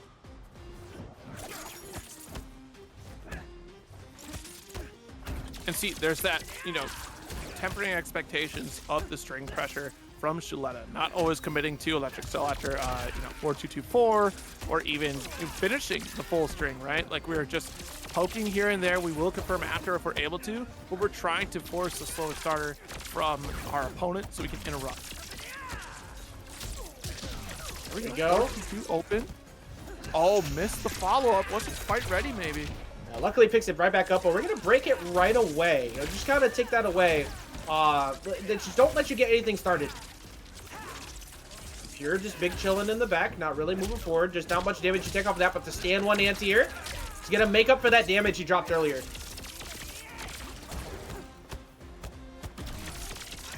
There you go. So. No Kano to be found, so there's nothing else after that. Speaking of Kano, into the overhead, so we're not too far off. I wouldn't be surprised to see him cash out and fatal blow here, actually, just to guarantee it. Yeah, same as last time, just to guarantee that you close out the round.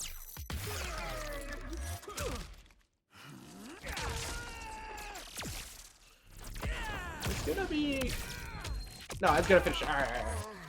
Make me second guess myself for a second there. So, see, Pure, go ahead and getting the dub. That, of course, removes that from the picture after that, but Pure has shown multiple times now, Zero, that he's completely content to break early and often, and look at how much he just gains so much meter over time for free off of all these block strings. That's true. I mean, Shuletah, though, charged like a full battery. Ready to go. Shuletah has to be... There it is. I knew it was coming. That jump in with nothing behind it, I knew a stand 3 anti-air was coming. That's a good 400 damage. And gonna keep going here too. We're gonna see 400. This is Shuletah's strength. Once you get one opener, you just don't let the turn go after this point. Look at how swiftly this health has disappeared. Ooh. Good block on the back too. Sneaky with it from Shuletah. Back to what it have killed, but the follow-up electric cell would. So Pure seeing that overhead coming a mile away. We're back two. And there's that's 2 bars attached to Pure. This is dead as long as he doesn't drop it. We're gonna bring Kano in to get the extra bit. It's not gonna be enough, but we got electric cell. There we go. It's again. Because it was only a single knife that hit by the looks of it. It might have been both of them. I kind of missed, or we just ejected early because the stand 3 spend was a little bit early there. But stand 3 meter burn probably would have worked out. I do like the safety though of going for meter burn electric cell. That's a little more consistent in chip damage anyway. So either you weren't wrong either way. I think it was more guaranteed if you just went for the chip there. I think, again, kudos to Pure. In that situation at the end where you look at, 97 health left, you assume, okay, overhead doesn't kill me here, right? So they're probably going to go low. But Shuletah saw that and said, no, overhead into electric shell kills here. So I go for that instead because you assume low. And Pure saw through that.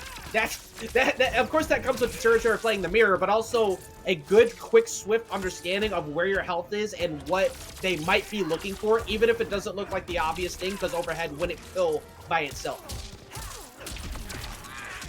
There we go. 2-4-2 series.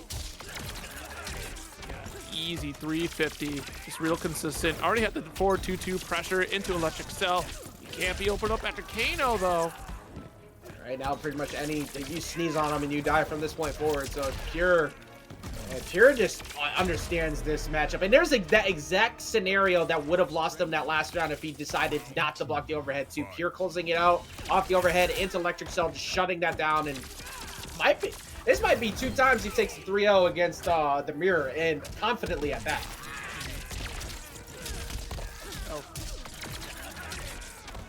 So consistent. Like, this character's game plan just hasn't changed at all. Like, even after cameo nerfs, and even some of the slight nerfs that he took himself. Just nice pickup. The high-low mix game is as simple as you can ask, but the biggest thing is that it adds up over time. So even if you don't want to block, if you don't want to block your dome, that 80+ chip just adds up so fast, and Kano enables a lot of that still, very similar to Cyrax. And that fatal blow is gonna put Shuletah not out of the running here on winner side just yet. Oh, bring the round down for sure though. Kid, does he have it in him to bring the reverse 3-0? I think it's very tough against Pure's defense right now, but it is not easy. Final round, fight. But the young kid has won himself a tournament before for good reason. Not one to count him out just yet, but Pure has been looking just all cash money all night. Stand 2, and again, just because you put that stand 2 out there, there's that small back step and a great adjustment from Pure to go for the 4-4 starter, because that's going to reach even the approach. You're going to avoid the high starters or even a mid. It interrupts the forward too. Try and walk our way out of the corner here if we can. Got Kano to give you a momentary lapse. You got one more available to you, but we're gonna poke our way back immediately. Pure's he's got win condition available, but these flawless blocks actually coming in at the perfect time. Absolutely. Woo! 4-2 didn't follow through. Opened up, tried to get the flawless block there. And nice pressing on the teleport here. Yeah, So even though it didn't give hit him the confirm. opportunity. Look how much health he just lost off of that. Oh! Oh! See, that's the difference, right? You take that back step, and instead of going for that 4-4, we went down 1, and because of the recovery at down 1, Pure got caught by 4-2 from Shuletah. And like I was talking about in that first game, this mirror match is very much tempering your opponent's expectations, playing around with the neutral. Whoever has the stronger one is going to come out on top, and it's movements like that that'll make sense. It's that final decision too that lost it for Pure. If it was that 4-4 or even a down 4 just to stop the approach of 4-2, Pure would have taken that. It's just small decisions like that. I mean, Pure was able to win on previous sets because of that, but Shuletah also showing can do the same thing, puts himself on the board. So all it takes is one. It takes one to get the momentum started. Let's see if that'll be enough. We're gonna get down 2, but because Kano was there, ends up preventing anything, any good positioning off of that. Dance does begin. Couple down 4s. Dancing to the apocalyptic music in the background of that. That is the burn to forest, but we're gonna get ourselves in the corner. So used to seeing everybody combo off a throw nowadays. Like I know you don't get one there, but I'm just anticipating it at this point. Look at Kano can secretly combo off of that into laser. Still stealing the turn with a down 1. That's crazy because it was down 1 into electric cell. Not your turn technically at that point. Down 2. Simple. Yeah. Hey, I mean, hey, you know, if they work, why stop? If it ain't broke, don't fix it. It's quick damage. Yeah. We have fatal blow available. That is gonna even up the match if we find a any 4-4 right now or this. Oh, we're gonna break it. We're not gonna let that happen. That was actually a smart call. Doesn't want to let Shuletah get the lead here. Expecting Kano to help out and just didn't work out quite yet. The flawless block, great timing from Shuletah there. Gonna avoid the chip damage. And finishing out the string there too. So Shuletah's defense is the main reason why he's even still in this game. Overhead again. 8 seconds left. You could chip this down, but it's 78 to 153. But the down 1 poke answering back stopped it. Nice. That was actually such a smart call. It's a risky call if you backdashed it, but that was a great call from Pure. Yeah, I mean, fool me once with the overhead, shame on you. Fool me twice. I'm gonna try to challenge for that down 1, and it's a great reaction call from Pure. Oh, good reversal. Armor just in case. Yeah, a lot of people so far today, I mean, you saw it a lot from Pulse earlier, just punishing the gap of where Kano comes in if you got the armor for it. That's the first time I think Shuletah actually tried that. Yeah. Back 2. And if, yeah, honestly, just take the overheads. With that life lead, I'm going to take him. I will react, or at least try to down 1 interrupt. Yeah, exactly. Don't give up the entire lead off of one combo starter. You got to find a different way to open me up right now. Shuletah not relinquishing this bracket run just yet. We're going to go to yet another round 3 here. That much closer to a game 5. Like I said, we got a set on our hands of what looked like Pure was just playing completely dominant in the mirror. Four? Yeah, alright, I get it. Because, I mean, it would have been like about 380. Already spent all the meter there on Shuletah's end, so even on meter for both sides here. Back throw will hold this corner position, plus you have Kano to help with the jump in. Watch out for electric. We've been seeing those. And 1-2. Let's get the pick up to a 4-3. Right, this is a couple good guesses away. This is 254. He's got one bar, so one opener closes it, but the throw won't close it just yet. We don't have enough for breaker here either, so it's maybe if actually Pure gets that down about another 20 damage. Oh, he's working on it. Yeah, now fatal blow combo kills, but we're gonna get the armor through instead, and we're gonna see that game number 5. Right.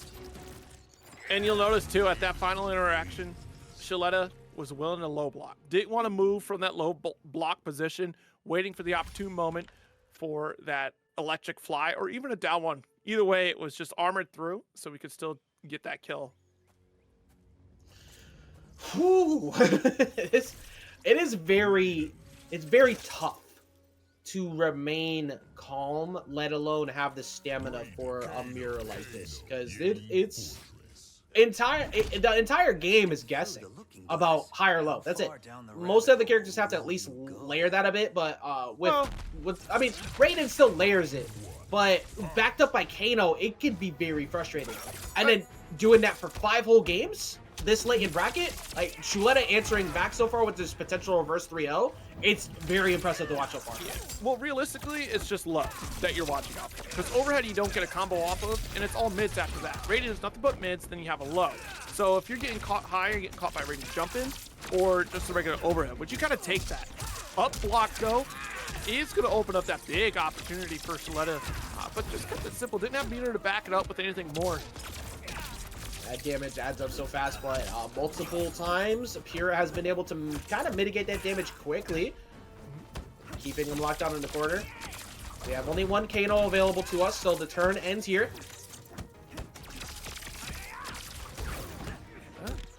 4-4, down 1. Nice.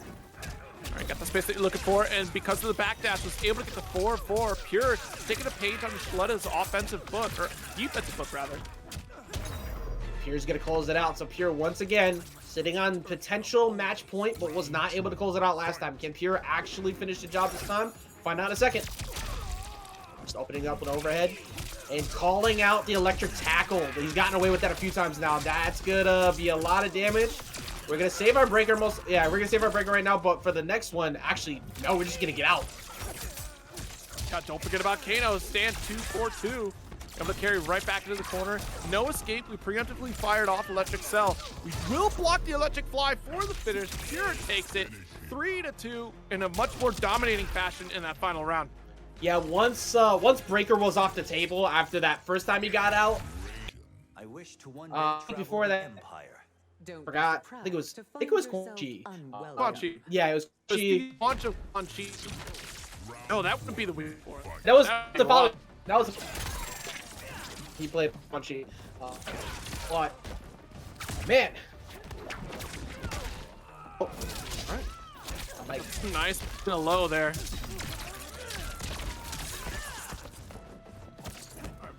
Ashrah forward got the 2-4-2. Got to lock down that position.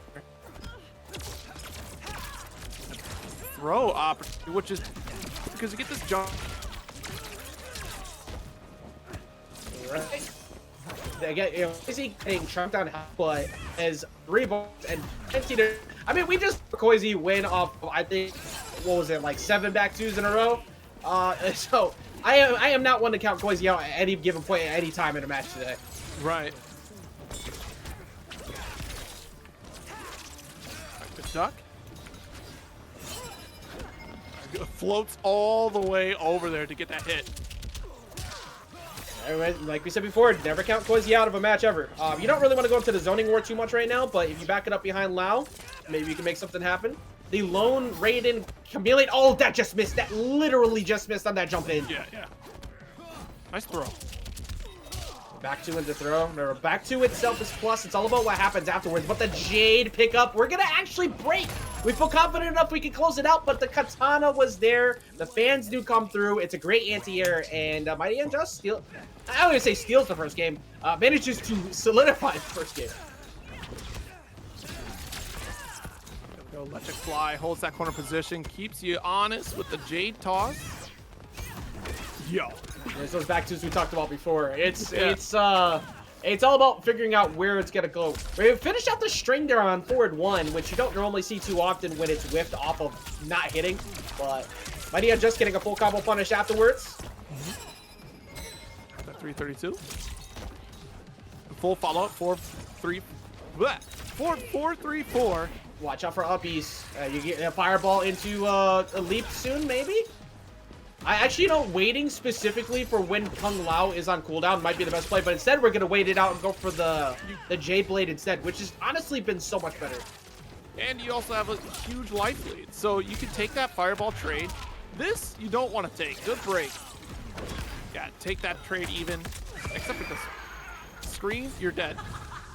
Koisy's so quick at picking up those moments. Fatal Blow is gonna go ahead and guarantee that we see a third round here in game number 1. Honestly, Koisy's been phenomenal all night too, but with MightyUnjust, it has been genuinely impressive to watch the different routes that he's been able to come up with already with Raiden. Because we mentioned it before, it really enables a lot of different things for Raiden. Yeah, and it all, as long as it all routes at least, like, you can expect that Raiden's going to get the classic B&B after a stand 3, or even a forward 3. It just really depends upon the position of the opponent. Honestly, bringing out the defibrillator on an anti-air for when you decide to float in front of me too many goddamn times, I respect that. It's not easy to want to go for that either, though, because you're usually going to get hit by the drop-down punch from Sindel. And we're gonna get Breaker quick enough to make sure that this round doesn't come to a close here. But that is gonna guarantee it. Yeah, forward 1 will catch you. Anybody dashing up, forward 1's catching that punish. And oh, the rare drop of the brutality ending combo. That's not something we're used to seeing for Sindel. Oh, well, it's not Ludi. Sindel wins. Yeah, but Koisy don't really drop the combo either. And then Koisy Does also Koisy wins do after doing it. brutals? I don't think Koisy really does brutals until, like, the end. Koisy sends a message. Swift ass and in a hurry. Sometimes via brutalities. However, considering how close that set was, and I think it's also a smart idea to not make MightyUnjust feel annoyed because he will play that much better. He's too good to let him get momentum off of like a, okay, all right, you taunting, you brutality, cool. I'm gonna beat your ass next. That might be what happens here as we return. The Johnny Cage is home. Let's see how MightyUnjust adjusts here in game number 2. Oh, finally cleaned up all the Halloween decorations. I see. Nah, you know full damn well that he's got one still lingering around somewhere. Probably Christmas tree still up too. I can't believe that down 4 hit. What was the start of that Koisy press there? I don't know. All right, no Happened so anti-air, fast. nothing. Stand 3, come on now. That was all MightyUnjust. Perfectly teed off for a good combo. Hey, yo, Stand. Yo, Luke, that you? We see multiple throws coming through. Answer back. We're gonna get a catch Lao, so it's gonna put him on timeout for just a few seconds. Rare occurrence. Usually that is happening very swift. Great trade-off too there with Khameleon, because if that doesn't happen, you're getting full combo punished. Yep, another 4-1. Opts to cancel with the low fireball to gain the space away from Raiden. All right, tackling our way through. We got 1 bar on deck and Fatal Blow. So yeah. this. Do we bother this? I think we spent. Oh yeah, you spent. No, actually, really? No. Yeah, because it would have been pretty well mitigated. Oh, that is actually working out in your favor. I'm surprised that that is what you wanted with that. Wanted a few characters who could actually get away from that, and the pickup. You know, I think that might have been dead by itself, but maybe not. That extra little damage coming there from the Mileena, sealing the deal. Punish on the 4-1 here. Comboing midway through the blade to guarantee. Oh, wait a minute! Hey, whoa! Hey, stop! 470 off of that pickup with the blade again. Nah, repeating combos. That was all a combo. 3 different combo strings were spent on that and took to the skies with the katana pickup. That was the perfect storm of a situation. Nah, Khameleon is great.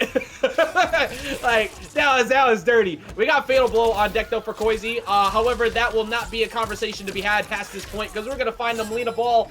Ain't no shot.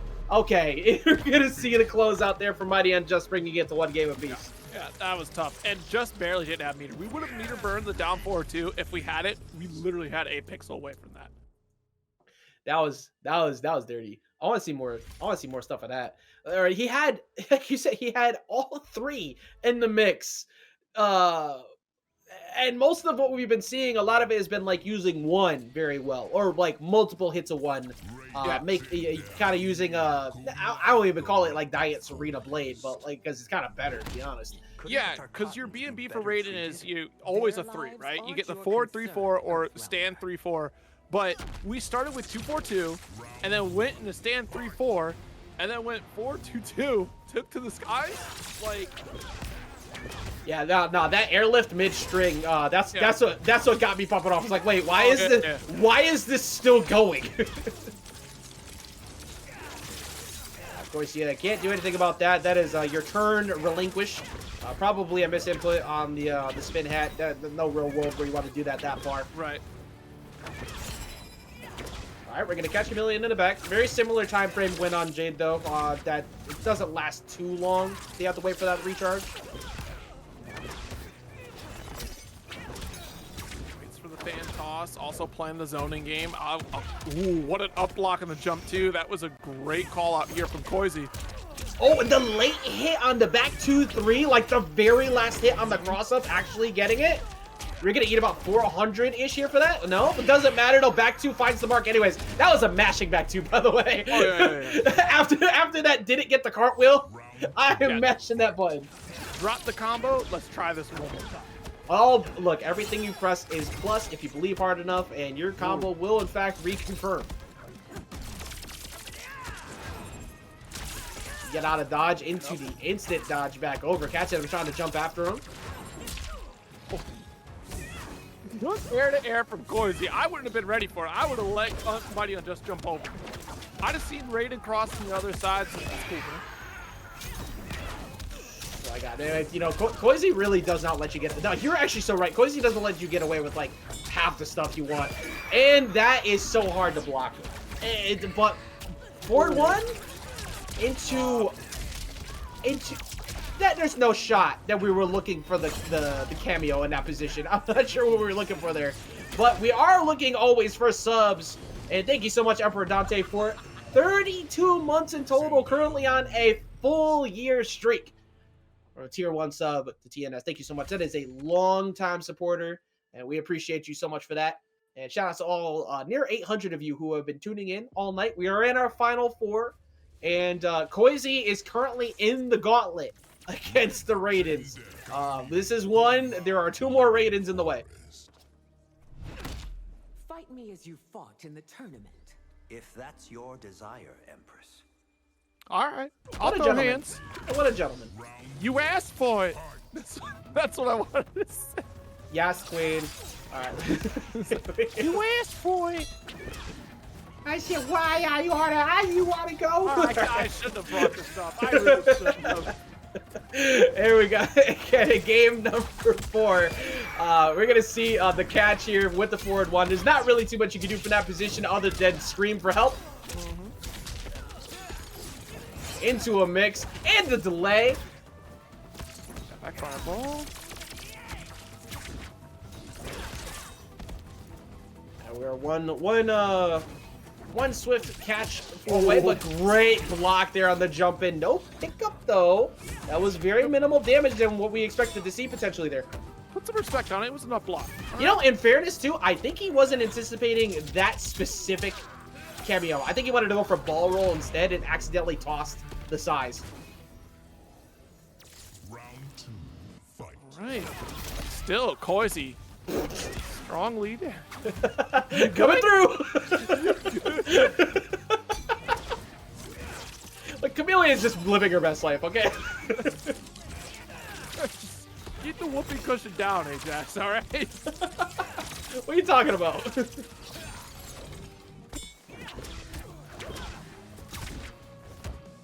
Down 3. Oh, again, because Koisy represents that as such a low check. You got that throw in. All right. Again, the zoning war usually will favor Koisy long term, especially back. Actually, not even just low hat, just in general, will win the long term war on that. So MightyUnjust has to walk his way in at some point, and so far that has been answered with a throw back to full screen 2 times. Finally finds it. Spend immediately on Fatal Blow. We're just trying to catch up on the life lead, but that's a big life lead. Yeah, I mean, at this point, it's do or die. You have to spend it here. You're currently facing a 2-1 deficit and a round down. So it's all about closing the gap. We'll see if he can finish closing said gap, but back 2 gives him full screen again. And this match is so different because Koisy hasn't really committed this hard to zoning. Oh my goodness, that was up block. That's a throw attempt right there for Koisy that just goes unpunished. But we got this throw. Oh, low hat interrupts the cameo assist, and Koisy takes it 3-1 over MightyUnjust. So difficult to get around that spot from there because you try to walk in. Shout out to MightyUnjust with that rate of 109 people. Incredible run coming in from him, of course, all week. Previous week's winner of TNS. And we'll be taking an exit right now as we go into yet another one of the Raidens in the way of Koisy's run right now. To try and this is 2 weeks in a the 3rd week in a row, excuse me, that Koisy has made it to top 3. The past 2 weeks have been 3rd place. Does that finally end today? I mean, this is a great start here for Koisy, and I was right. It is Rev 2 coming up this Saturday. Down 1 into Electric Cell immediately. It's such a swift round here from Koisy. Again, forward 1 into screen to close it out with the front flip. It seems like Koisy, it's usually when you fight against a matchup that can be a little difficult to get in on. As Koisy was sent here by one of the Raidens earlier in Winners, you get warmed up to it eventually. And they all have to get used to Sindel, while Koisy has gone back to back to back to back to back against Raidens. Yeah, I mean, we're going to be pretty well warmed up after this. And look at this, maintaining control in the corner, low hat. Got you guessing. And the repick up there, we're going to go ahead and break to just try and keep ourselves in this round, but this round is forfeit. Koisy, I thought, you know, AGDQ is going on, but this is TNS. So we see an attempt for a speedrun category for that first game. But we mentioned it earlier, Shuletah is not one to let you get away with the same thing twice. It happened with Pure, almost getting the W against Pure. So game number 2, I'm assuming, is going to be very different. Yeah, we shall see. I mean, like you called out in the previous set, Koisy just doesn't let you get away with what you want. Like, even right after the breaker, Koisy already had Scream restand on lock. Like, the moment the first interaction hit, wanted a guaranteed damage, you broke, so I have free territory to, you know, stake my claim here for the round. You'll be receiving the royal treatment. Hey, yo. I'm sorry. Game number 2 here. As we had a healthy conversation to start off the match. You know, good terms between the two of them. And we're gonna try to get our way out of here. We saw before the teleport off of like the first armor hit. You can cancel in the flow after the teleport and kind of steal a turn away, but Koisy not really getting too heavily punished after that.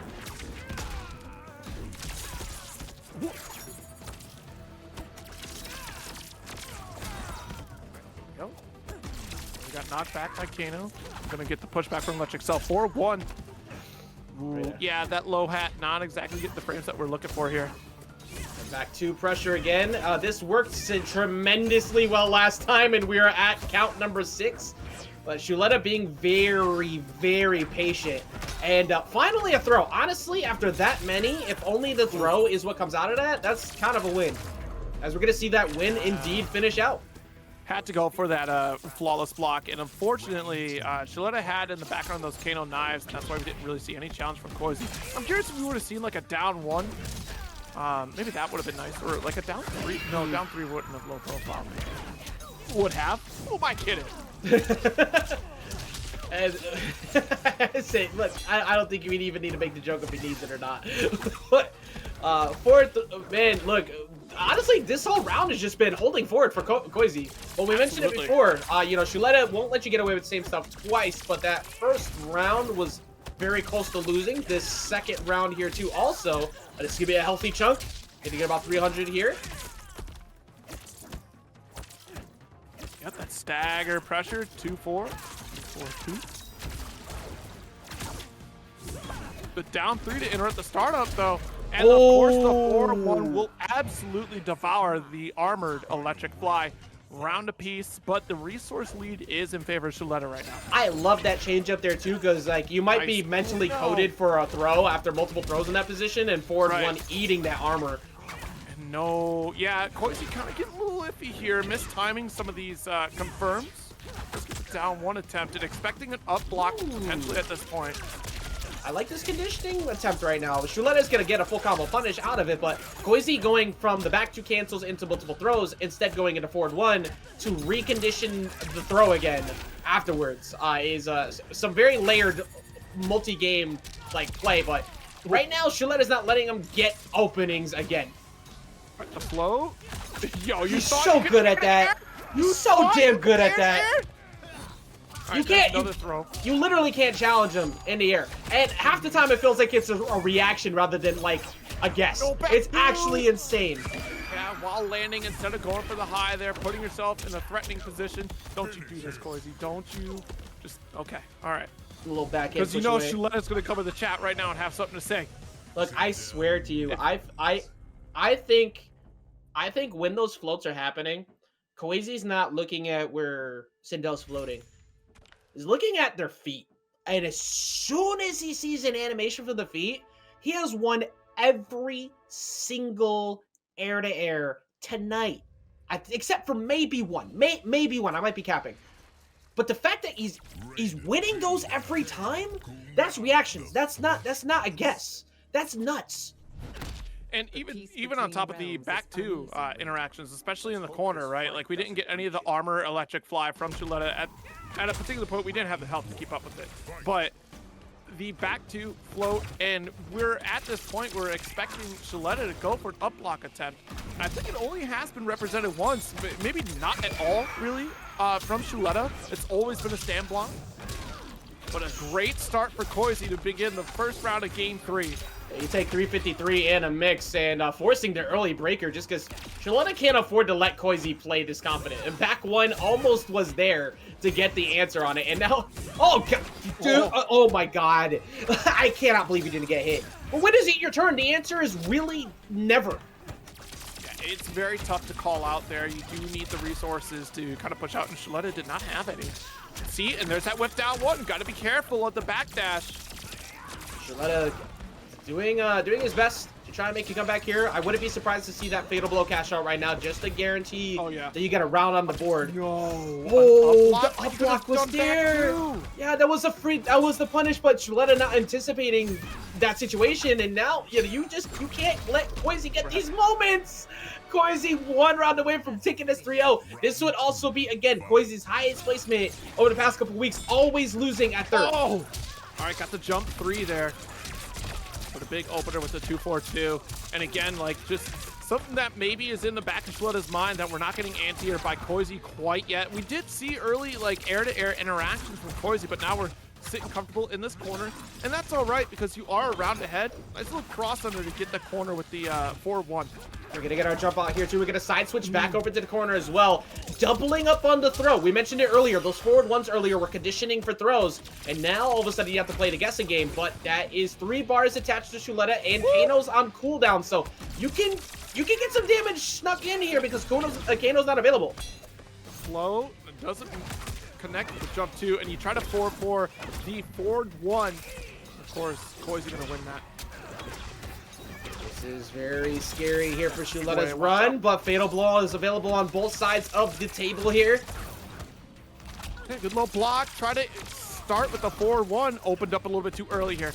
Yeah, this had to be flawless blocked in order to survive. But now, okay, I was worried that we were going to get the walk back, but it is not a down one situation. It is just a normal neutral. Dash up fireball, I don't think was the input you were looking for. Yeah, and both players still having Fatal Blow on the table, so we could get that last second comeback factor from both of them. Not gonna block the timing. That timing has been just so on point for Koisy. We're gonna chunk more than half health here. We're gonna get knocked down in the corner. You gotta guess. There's 3 bars available. You have to pretty much break on reaction here, but these are all unbreakable damages. There's your 4-1. This is your last shot. The throw will finish it off here in a 3-0 victory over Shuletah. The intelligence to go for the hard knockdown flip kick. The defense coming up against this relentless pressure that Koisy puts on. I think we're in for a good one here as the gauntlet comes to a close. Last one for TNS MK number 17. Only 17 points. We're 17. Many weeks have been passing by, and you can remember, join yourself next week. Koisy starting off hot, just the same 0. It doesn't matter which Raiden is in the way. Koisy is playing the exact same way and finding a lot of success. It's funny because this is how King Gambler was on those early weeks of MK1. The exact same scenario. A wave of Raidens as far as the eye could see. And then a couple Sindels appeared and ran amok. Yeah, and a lot of gasoline being spent as we heard helicopters flying everywhere. But a little bit different right now. We got the circus act in Kano in the background, trying his best to help Raiden get some wins. But Koisy not having too much of that, but Pure answering back pretty quickly here. To keep it meaty, keep the lockdown going. We're going to guarantee half health is gone.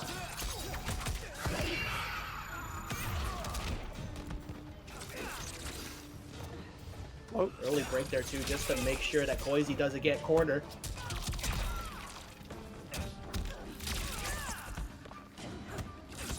Four? Oh no! Oh! That is rare. That was supposed to be a down forward too, but because the quick little cross up there, it turned into flashbang. Still worked out though as an anti-air. You know, flashbang does beat the fact that it feels like Koisy is watching people as they're about to jump on reaction. So there's nothing to react to if he just throws out a flashbang directly above you. Let's go, Toto. I was literally just thinking that, like, wait a minute. My brother. Brother. My best friendo. By the way, if you aren't watching Jujutsu Kaisen, please watch Jujutsu Kaisen. Thank you very much. That is my one pitch for that tonight. We're gonna backdoor our way back over to the corner, and you cannot get away from that. Not with that multi-hit. And Koisy still going hot. I mean, just went through 2 Raiden. Went through 2 men. Sindel wins. So what you're saying is Koisy has to go through 3 men? Is that what you're saying? Gotta go through 1 more. Yeah. I mean, nobody could compare it to the run from Punk, of course, but you know. Who increased it even further, right? Like that was pretty big. Yeah, look. I'm gonna stop this bit. I'm gonna go to the wrong places. Hey, Koisy. So, if anybody's curious, by the way, we mention this every week. If you are a first-time viewer and you are unsure what Grand Finals means, Pure is on what is referred to the winner side of Grand Finals. Pure has to lose twice, 2 best of 5s, in order to get knocked out from this bracket. So Koisy has won of the first set, but if Pure knocks out, beats Koisy at any point in time, it's over. Koisy does not have that cushion of the additional set. Ooh, all right, got the down 3, and oh no, a full palm to stop both Sindel and Kung Lao. Flawless block. Good stuff here. There we go again, the low hat into the reaction on hit into forward 1, full combo pickup. We're gonna get about 350 into a yet another plus frame setup, but Pure getting checked on the teleport. Nothing really more than the down 1 though. Pure can very much so steal this round away right now. He's got 2 bars available. He's got Fatal Blow. And honestly, you get the hit confirm, you send everything you can. Space. Be very careful of that fireball. Actually, No, that's a fine fireball because even if Pure went through Armor Electric Fly, you are not surviving. Yep. I like the idea of trying to teleport immediately after that to get Koisy slipping, but Koisy was already prepared on the teleport, locks him down. Nobody has had an answer to this all night. Honestly, eating the throw has pretty much been the best answer.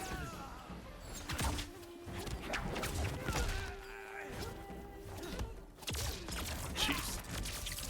You know, someone went deaf because of that in The Boys. Nice job, Homelander. Who we will be seeing in the near future. You don't think? You don't think? Does it correlate? I can't wait to see Homelander get pieced up in this game. This is gonna be so funny. We're gonna see, actually, we're seeing damage get pieced up right now. 360, we're gonna get the overhead into guaranteed lockdown. You gotta eat about another 50 for your, actually, a couple hundred for your troubles right there. So we're gonna get side switch throw. Oh, you're done. That's it. Yeah, that's fatal blow into death. Goodbye. Koisy is so goddamn good. Yeah, but check this out. Check this out. Ajax, I want you to look in the chat real quick. 10-4. Yes. Tento. Oh, he What did you said. say? He said he dead. During Pure getting the combo on Koisy. You see this? See, even when Even not on the desk. On his birthday, no less. on his birthday, he's got 2 birthdays a year, and on his birthday, he decided to give the gift that is giving curses to the players. Even when you're not on the mic, you still This is give away the ridiculous. curses. That's crazy. Unbelievable. Turkey sucks at Tento. I need you to not talk while Pierre doing anything.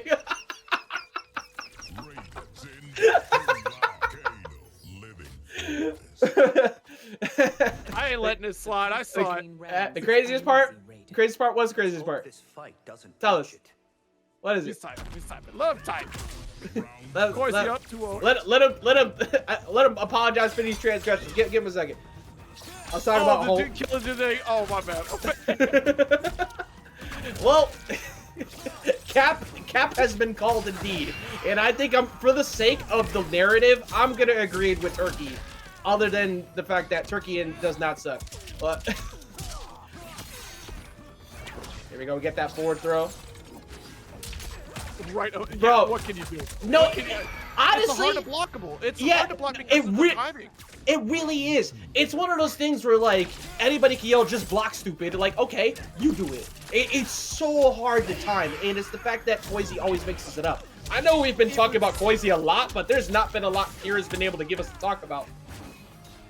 Yeah, well, and that's the thing. The positioning of Koisy made it perfect because there's nothing that really Raiden can do. Down 2 might have been able to hit, but it would have sent Pure back. But also, it's the low. It's like if that's the trade you get, and I don't think like Koisy was even low enough for down 2 to connect. Yeah, that's tough. I'm not one to call anything too early, but this is feeling like Koisy has run into Reiko's the past couple weeks. That is a matchup that is extremely annoying for Sindel, potentially losing really.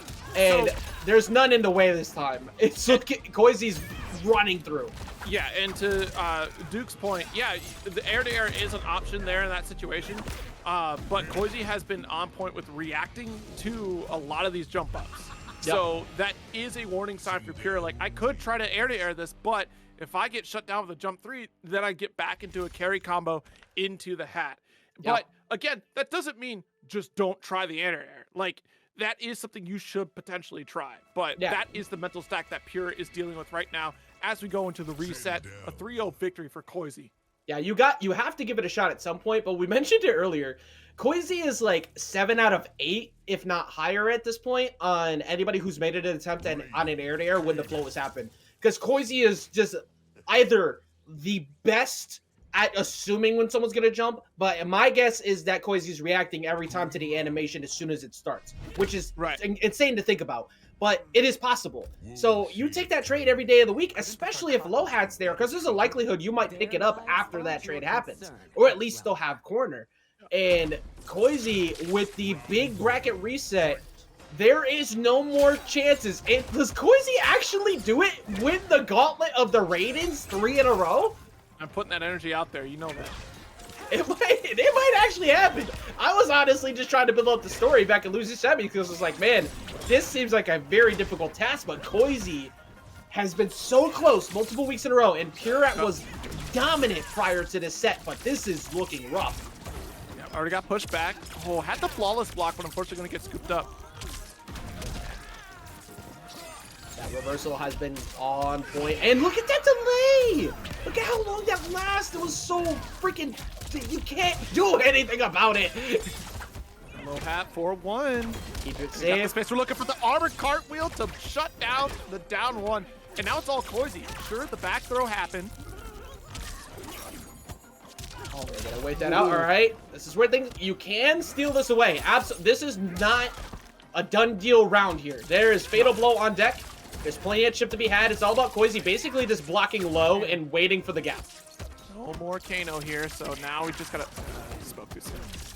All right, here we go. Now it's your turn. Well, This input! that entire sequence came from the fact Fatal Blow is staring you in the face. With Fatal Blow right there, you can't afford to take a low. You literally just can't. So you have to hold that, all of that chip. Yeah. Nice. Got the back throw. And follow through, absolutely. Because like I said, chat, Raiden is one of those characters that can guarantee punish the 4-1 every single time. And if they're waiting for it, not blocking, go ahead, follow through. Or even go for a low fireball, which we've seen Koisy do before. Yep.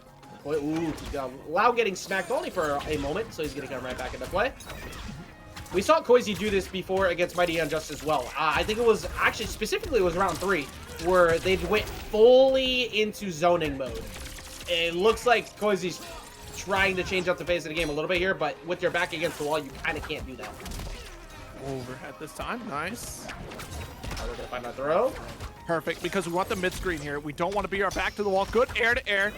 And didn't quite get the hat pickup. That's okay, because now you got the plus frames off low. His teleport, not so great. I wonder if they're trying to get him to mash and catch that late hit of the hat to get an even bigger combo. See that? You tried to go for air to air again. It's that wall of potential. That float right above the hat. 4-1 overhead, and Pure not blocking any overhead. The throw! That was not supposed to be down 4-1. That was so good. Almost, that was, I think, 3 times where we saw the forward one into low fireball to condition the overhead and then catch that. And shoutouts, by the way, catching the big raid from the NY GOAT himself, Bum, with that 200 raid drop. Thank you so much. 209, as a matter of fact. Big shoutouts, of course, to NYC. Thank you so much for coming through. Can't believe it, and that will cost you so much. Like, just the blunder will alone hopefully doesn't weigh too heavily on Pure's mind. And it's, you know, Koisy really running away with it. Their low hat shuts down electric cell. Nice call. Oh yeah. Oh, no.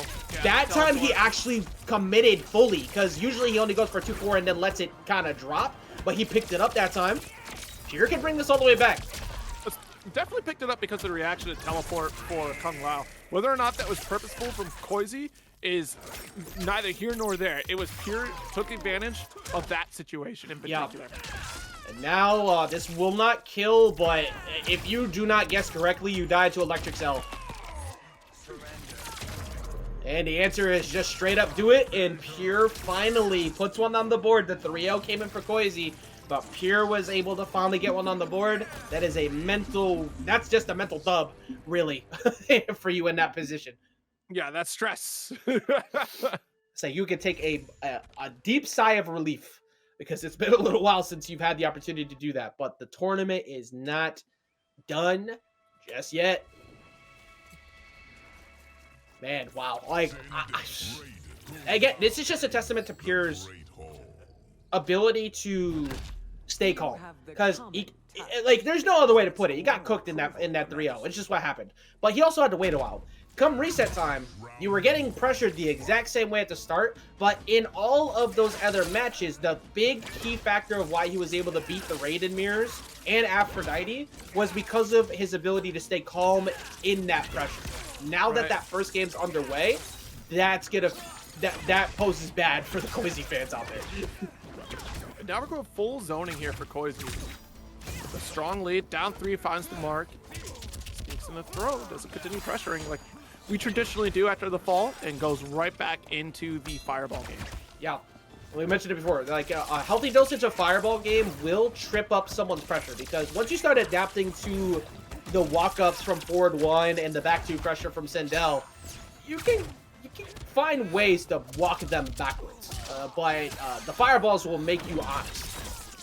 Unless you have a armored tackle, then there's no honesty to be found. All right, side switch. Another one. That is, there's a lot of times tonight Koisy's gotten away with multiple throws in a row. I mean, if your opponent's not ducking. Sure enough, if it ain't broke, don't fix it. Pure is too pure to duck. Ducks past so many other things, but can't duck past 2 throws. Or that side switch was perfect. Overhead gonna allow you to walk him down. Getting that space for that fireball game. Hat will go the opposite direction here, so Pure can kind of just move out the screen. Oh no, the jump 3 restand. The last second drop in with it too. It's gonna be 350 for your troubles and another follow-up. You had to break that there. You had no choice. The round would have been over. Now you have the ability to, you could fireball game if you want here, but I wouldn't be surprised if we see a sneak forward 1 pretty soon. You have Lau to back it up if you feel like it. We're gonna keep that lead. We're just gonna keep our position. No reason to approach right now. Yep. Absolutely. Can keep playing that fireball game. Can keep throwing these low hats. On 3, yeah, not anything you could do. Back 2 finish. Ties it up in the reset. Knowing your spacing for that 2. Down 3 keeps you standing. It doesn't trip you and makes you have to take the hit, and then you're worried about the next follow-up button. Back 2 is plus, keeps you locked in place. Now you're forced to guess. You're eating chip. You have to flawless block it. Or you could take all of these damn throws you've been taking the whole time. The conditioning was already there over multiple games. All of that just coming off of the knowledge of just the perfect spacing there. Not going in too much. Not taking unnecessary damage. Keeping the fireball game going. And Koisy answering back. This fight doesn't breach it. Reach that piece in a second. Max range. Yeah, not able to punish after that one. I think your best bet would yo. Stand 2. The full 5-star palm to the face. Say, can you stop? We got locked down here. Once again, the throw has been on point. Yeah, another time. Yo, go for a 3rd one. You haven't gone for 3. Yeah, I want to see a 3rd one. It would have worked there too. That's the funny part. It actually would have landed. I'm certainly at a point. Let me see. We're gonna count that one as the 3rd one. We're gonna pretend that was the true 3rd one. No. I want to see the real deal. Got the restand. We could actually send this here. We have enough meter. Yeah, you full send it. You full send every day of the week. If you've got the cash to spend and you can guarantee the round closes, you do it. All right, down 1 interaction immediately. Yep. No other choice. Yeah, full anticipation of that, especially after the side switch where you did not potentially want to be in the corner. Forward 1, back 2, pick up. Very beautiful. The fact he was going to pick that combo up there too after being so high. Oh, no throws! Full combo punish here coming off the back 1. This is going to hurt. We got Lau available for the setup. Armor through. Just get away from me. That is the only time we've seen him really get away, and it required armor to do it, but now there's no bar. Fatal Blow is there. Fatal Blow is gone. Koisy looking primed and ready to potentially, as we see the full swift knock off of the head there. I forgot that one even was a brutality. Koisy 1 game away after 3 weeks, 2 weeks in a row getting knocked out at 3rd. Only to the twins. You see the difference? Pure is at level 134 and Koisy is at 429, you know? Oh yeah, nah, Koisy is actually a grinder though. Like the amount, 429. Do you have any idea how much you have to play to be at that right now? What a bit. It's a lot of games. Like, it can't all be Combat League. Like, some of that has to be the PvE, and even then, it's like there's only so much you can play to be that high. Pure opting for Kenshi though, but this is a lock. So you have to be super confident that you are going to take this with Kenshi. Yeah, we had a Kenshi list top 8 for up until this switch here. Pure hasn't played any Kenshi up to this point. However, Kenshi with Sub-Zero is a solid matchup against Sindel because it does allow you to play that full screen swipe game while still basically having your cameo here with Sento. So, Yeah. but you're banking on a lot for not playing him yet so far today. That's an early draw on Sento. Like, this is going to work out now, but the chase down gave so much Sento time away. And Koisy now locked in this corner. But because of how long that Sento was out, it's all time that Koisy has to pressure out until drops the combo a little bit early there. Right, not gonna finish his food, but we will see the stab go ahead and close it out. So, the Kenshi looking primed and ready. I like how the blade is still out of the sheath here. Like, that was the sheath for. It's so you, the rest of it. it's so you, and then it's for the, like, why is it not covering the whole thing? In case I need to quickly stab something, I don't know. Man got broken equipment, but it's still working. I mean, he can't see the equipment, so it's whatever. But he's still... Cold shoulder check there, keeps it easy. The Fujin normals with the stand too. He's still, I mean, he's been looking good over the start of this, and that is normally your answer to all the floating, but if she's got the projectiles early, you can't go for those swipes. Yeah, Sento comes out. Flip kick has been the best reversal all night, and this, you just can't block it. You just literally can't block it. It's so difficult to get around. We're not gonna get a kill off of here, but the next guess will get it. Oh, he finally blocks it. That's tough. So tough to do here. Down three. Throw. Yep. And the throw will be just enough, maybe? No, it's gonna be no, Hey, not enough. Not enough yet. But the fireball will do it. Come closer. Final round. All right, Koisy on tournament point here to try and finally get that elusive TNS. Oh, wow. While falling, Pure able to get this opener. Sento summon. Sides. Yes, got the cross under here for the true Sento mix. All right, now, this... Oh! Falls out of it. Okay, I mean, you still got to deal with the lockdown. Yeah. The combo damage won't be as high because of the fact that they're both on the same spot. There we go, cartwheel out. Pure has a significant life lead right now. He's gonna get that breaker momentarily. Never mind, he spent it on wake up, so that actually might... And notice the defensive increase from Pure, right? It has been blocking the low, the hard blockable situations time and time again. Good throw. Troublesome situation for the corner. We're gonna get Sub-Zero up. We're gonna remove any fireballs from play. We're gonna get the down one, but no pickup afterwards. We're gonna be on 2.29. Any chip takes it. We got a back throw. We just need the fatal blow, and this does actually. What a play to float around all of it. You for throw. Why did you reset? Koisy got it, but like you reset for throw, you could have lost it there. Brutality. Koisy.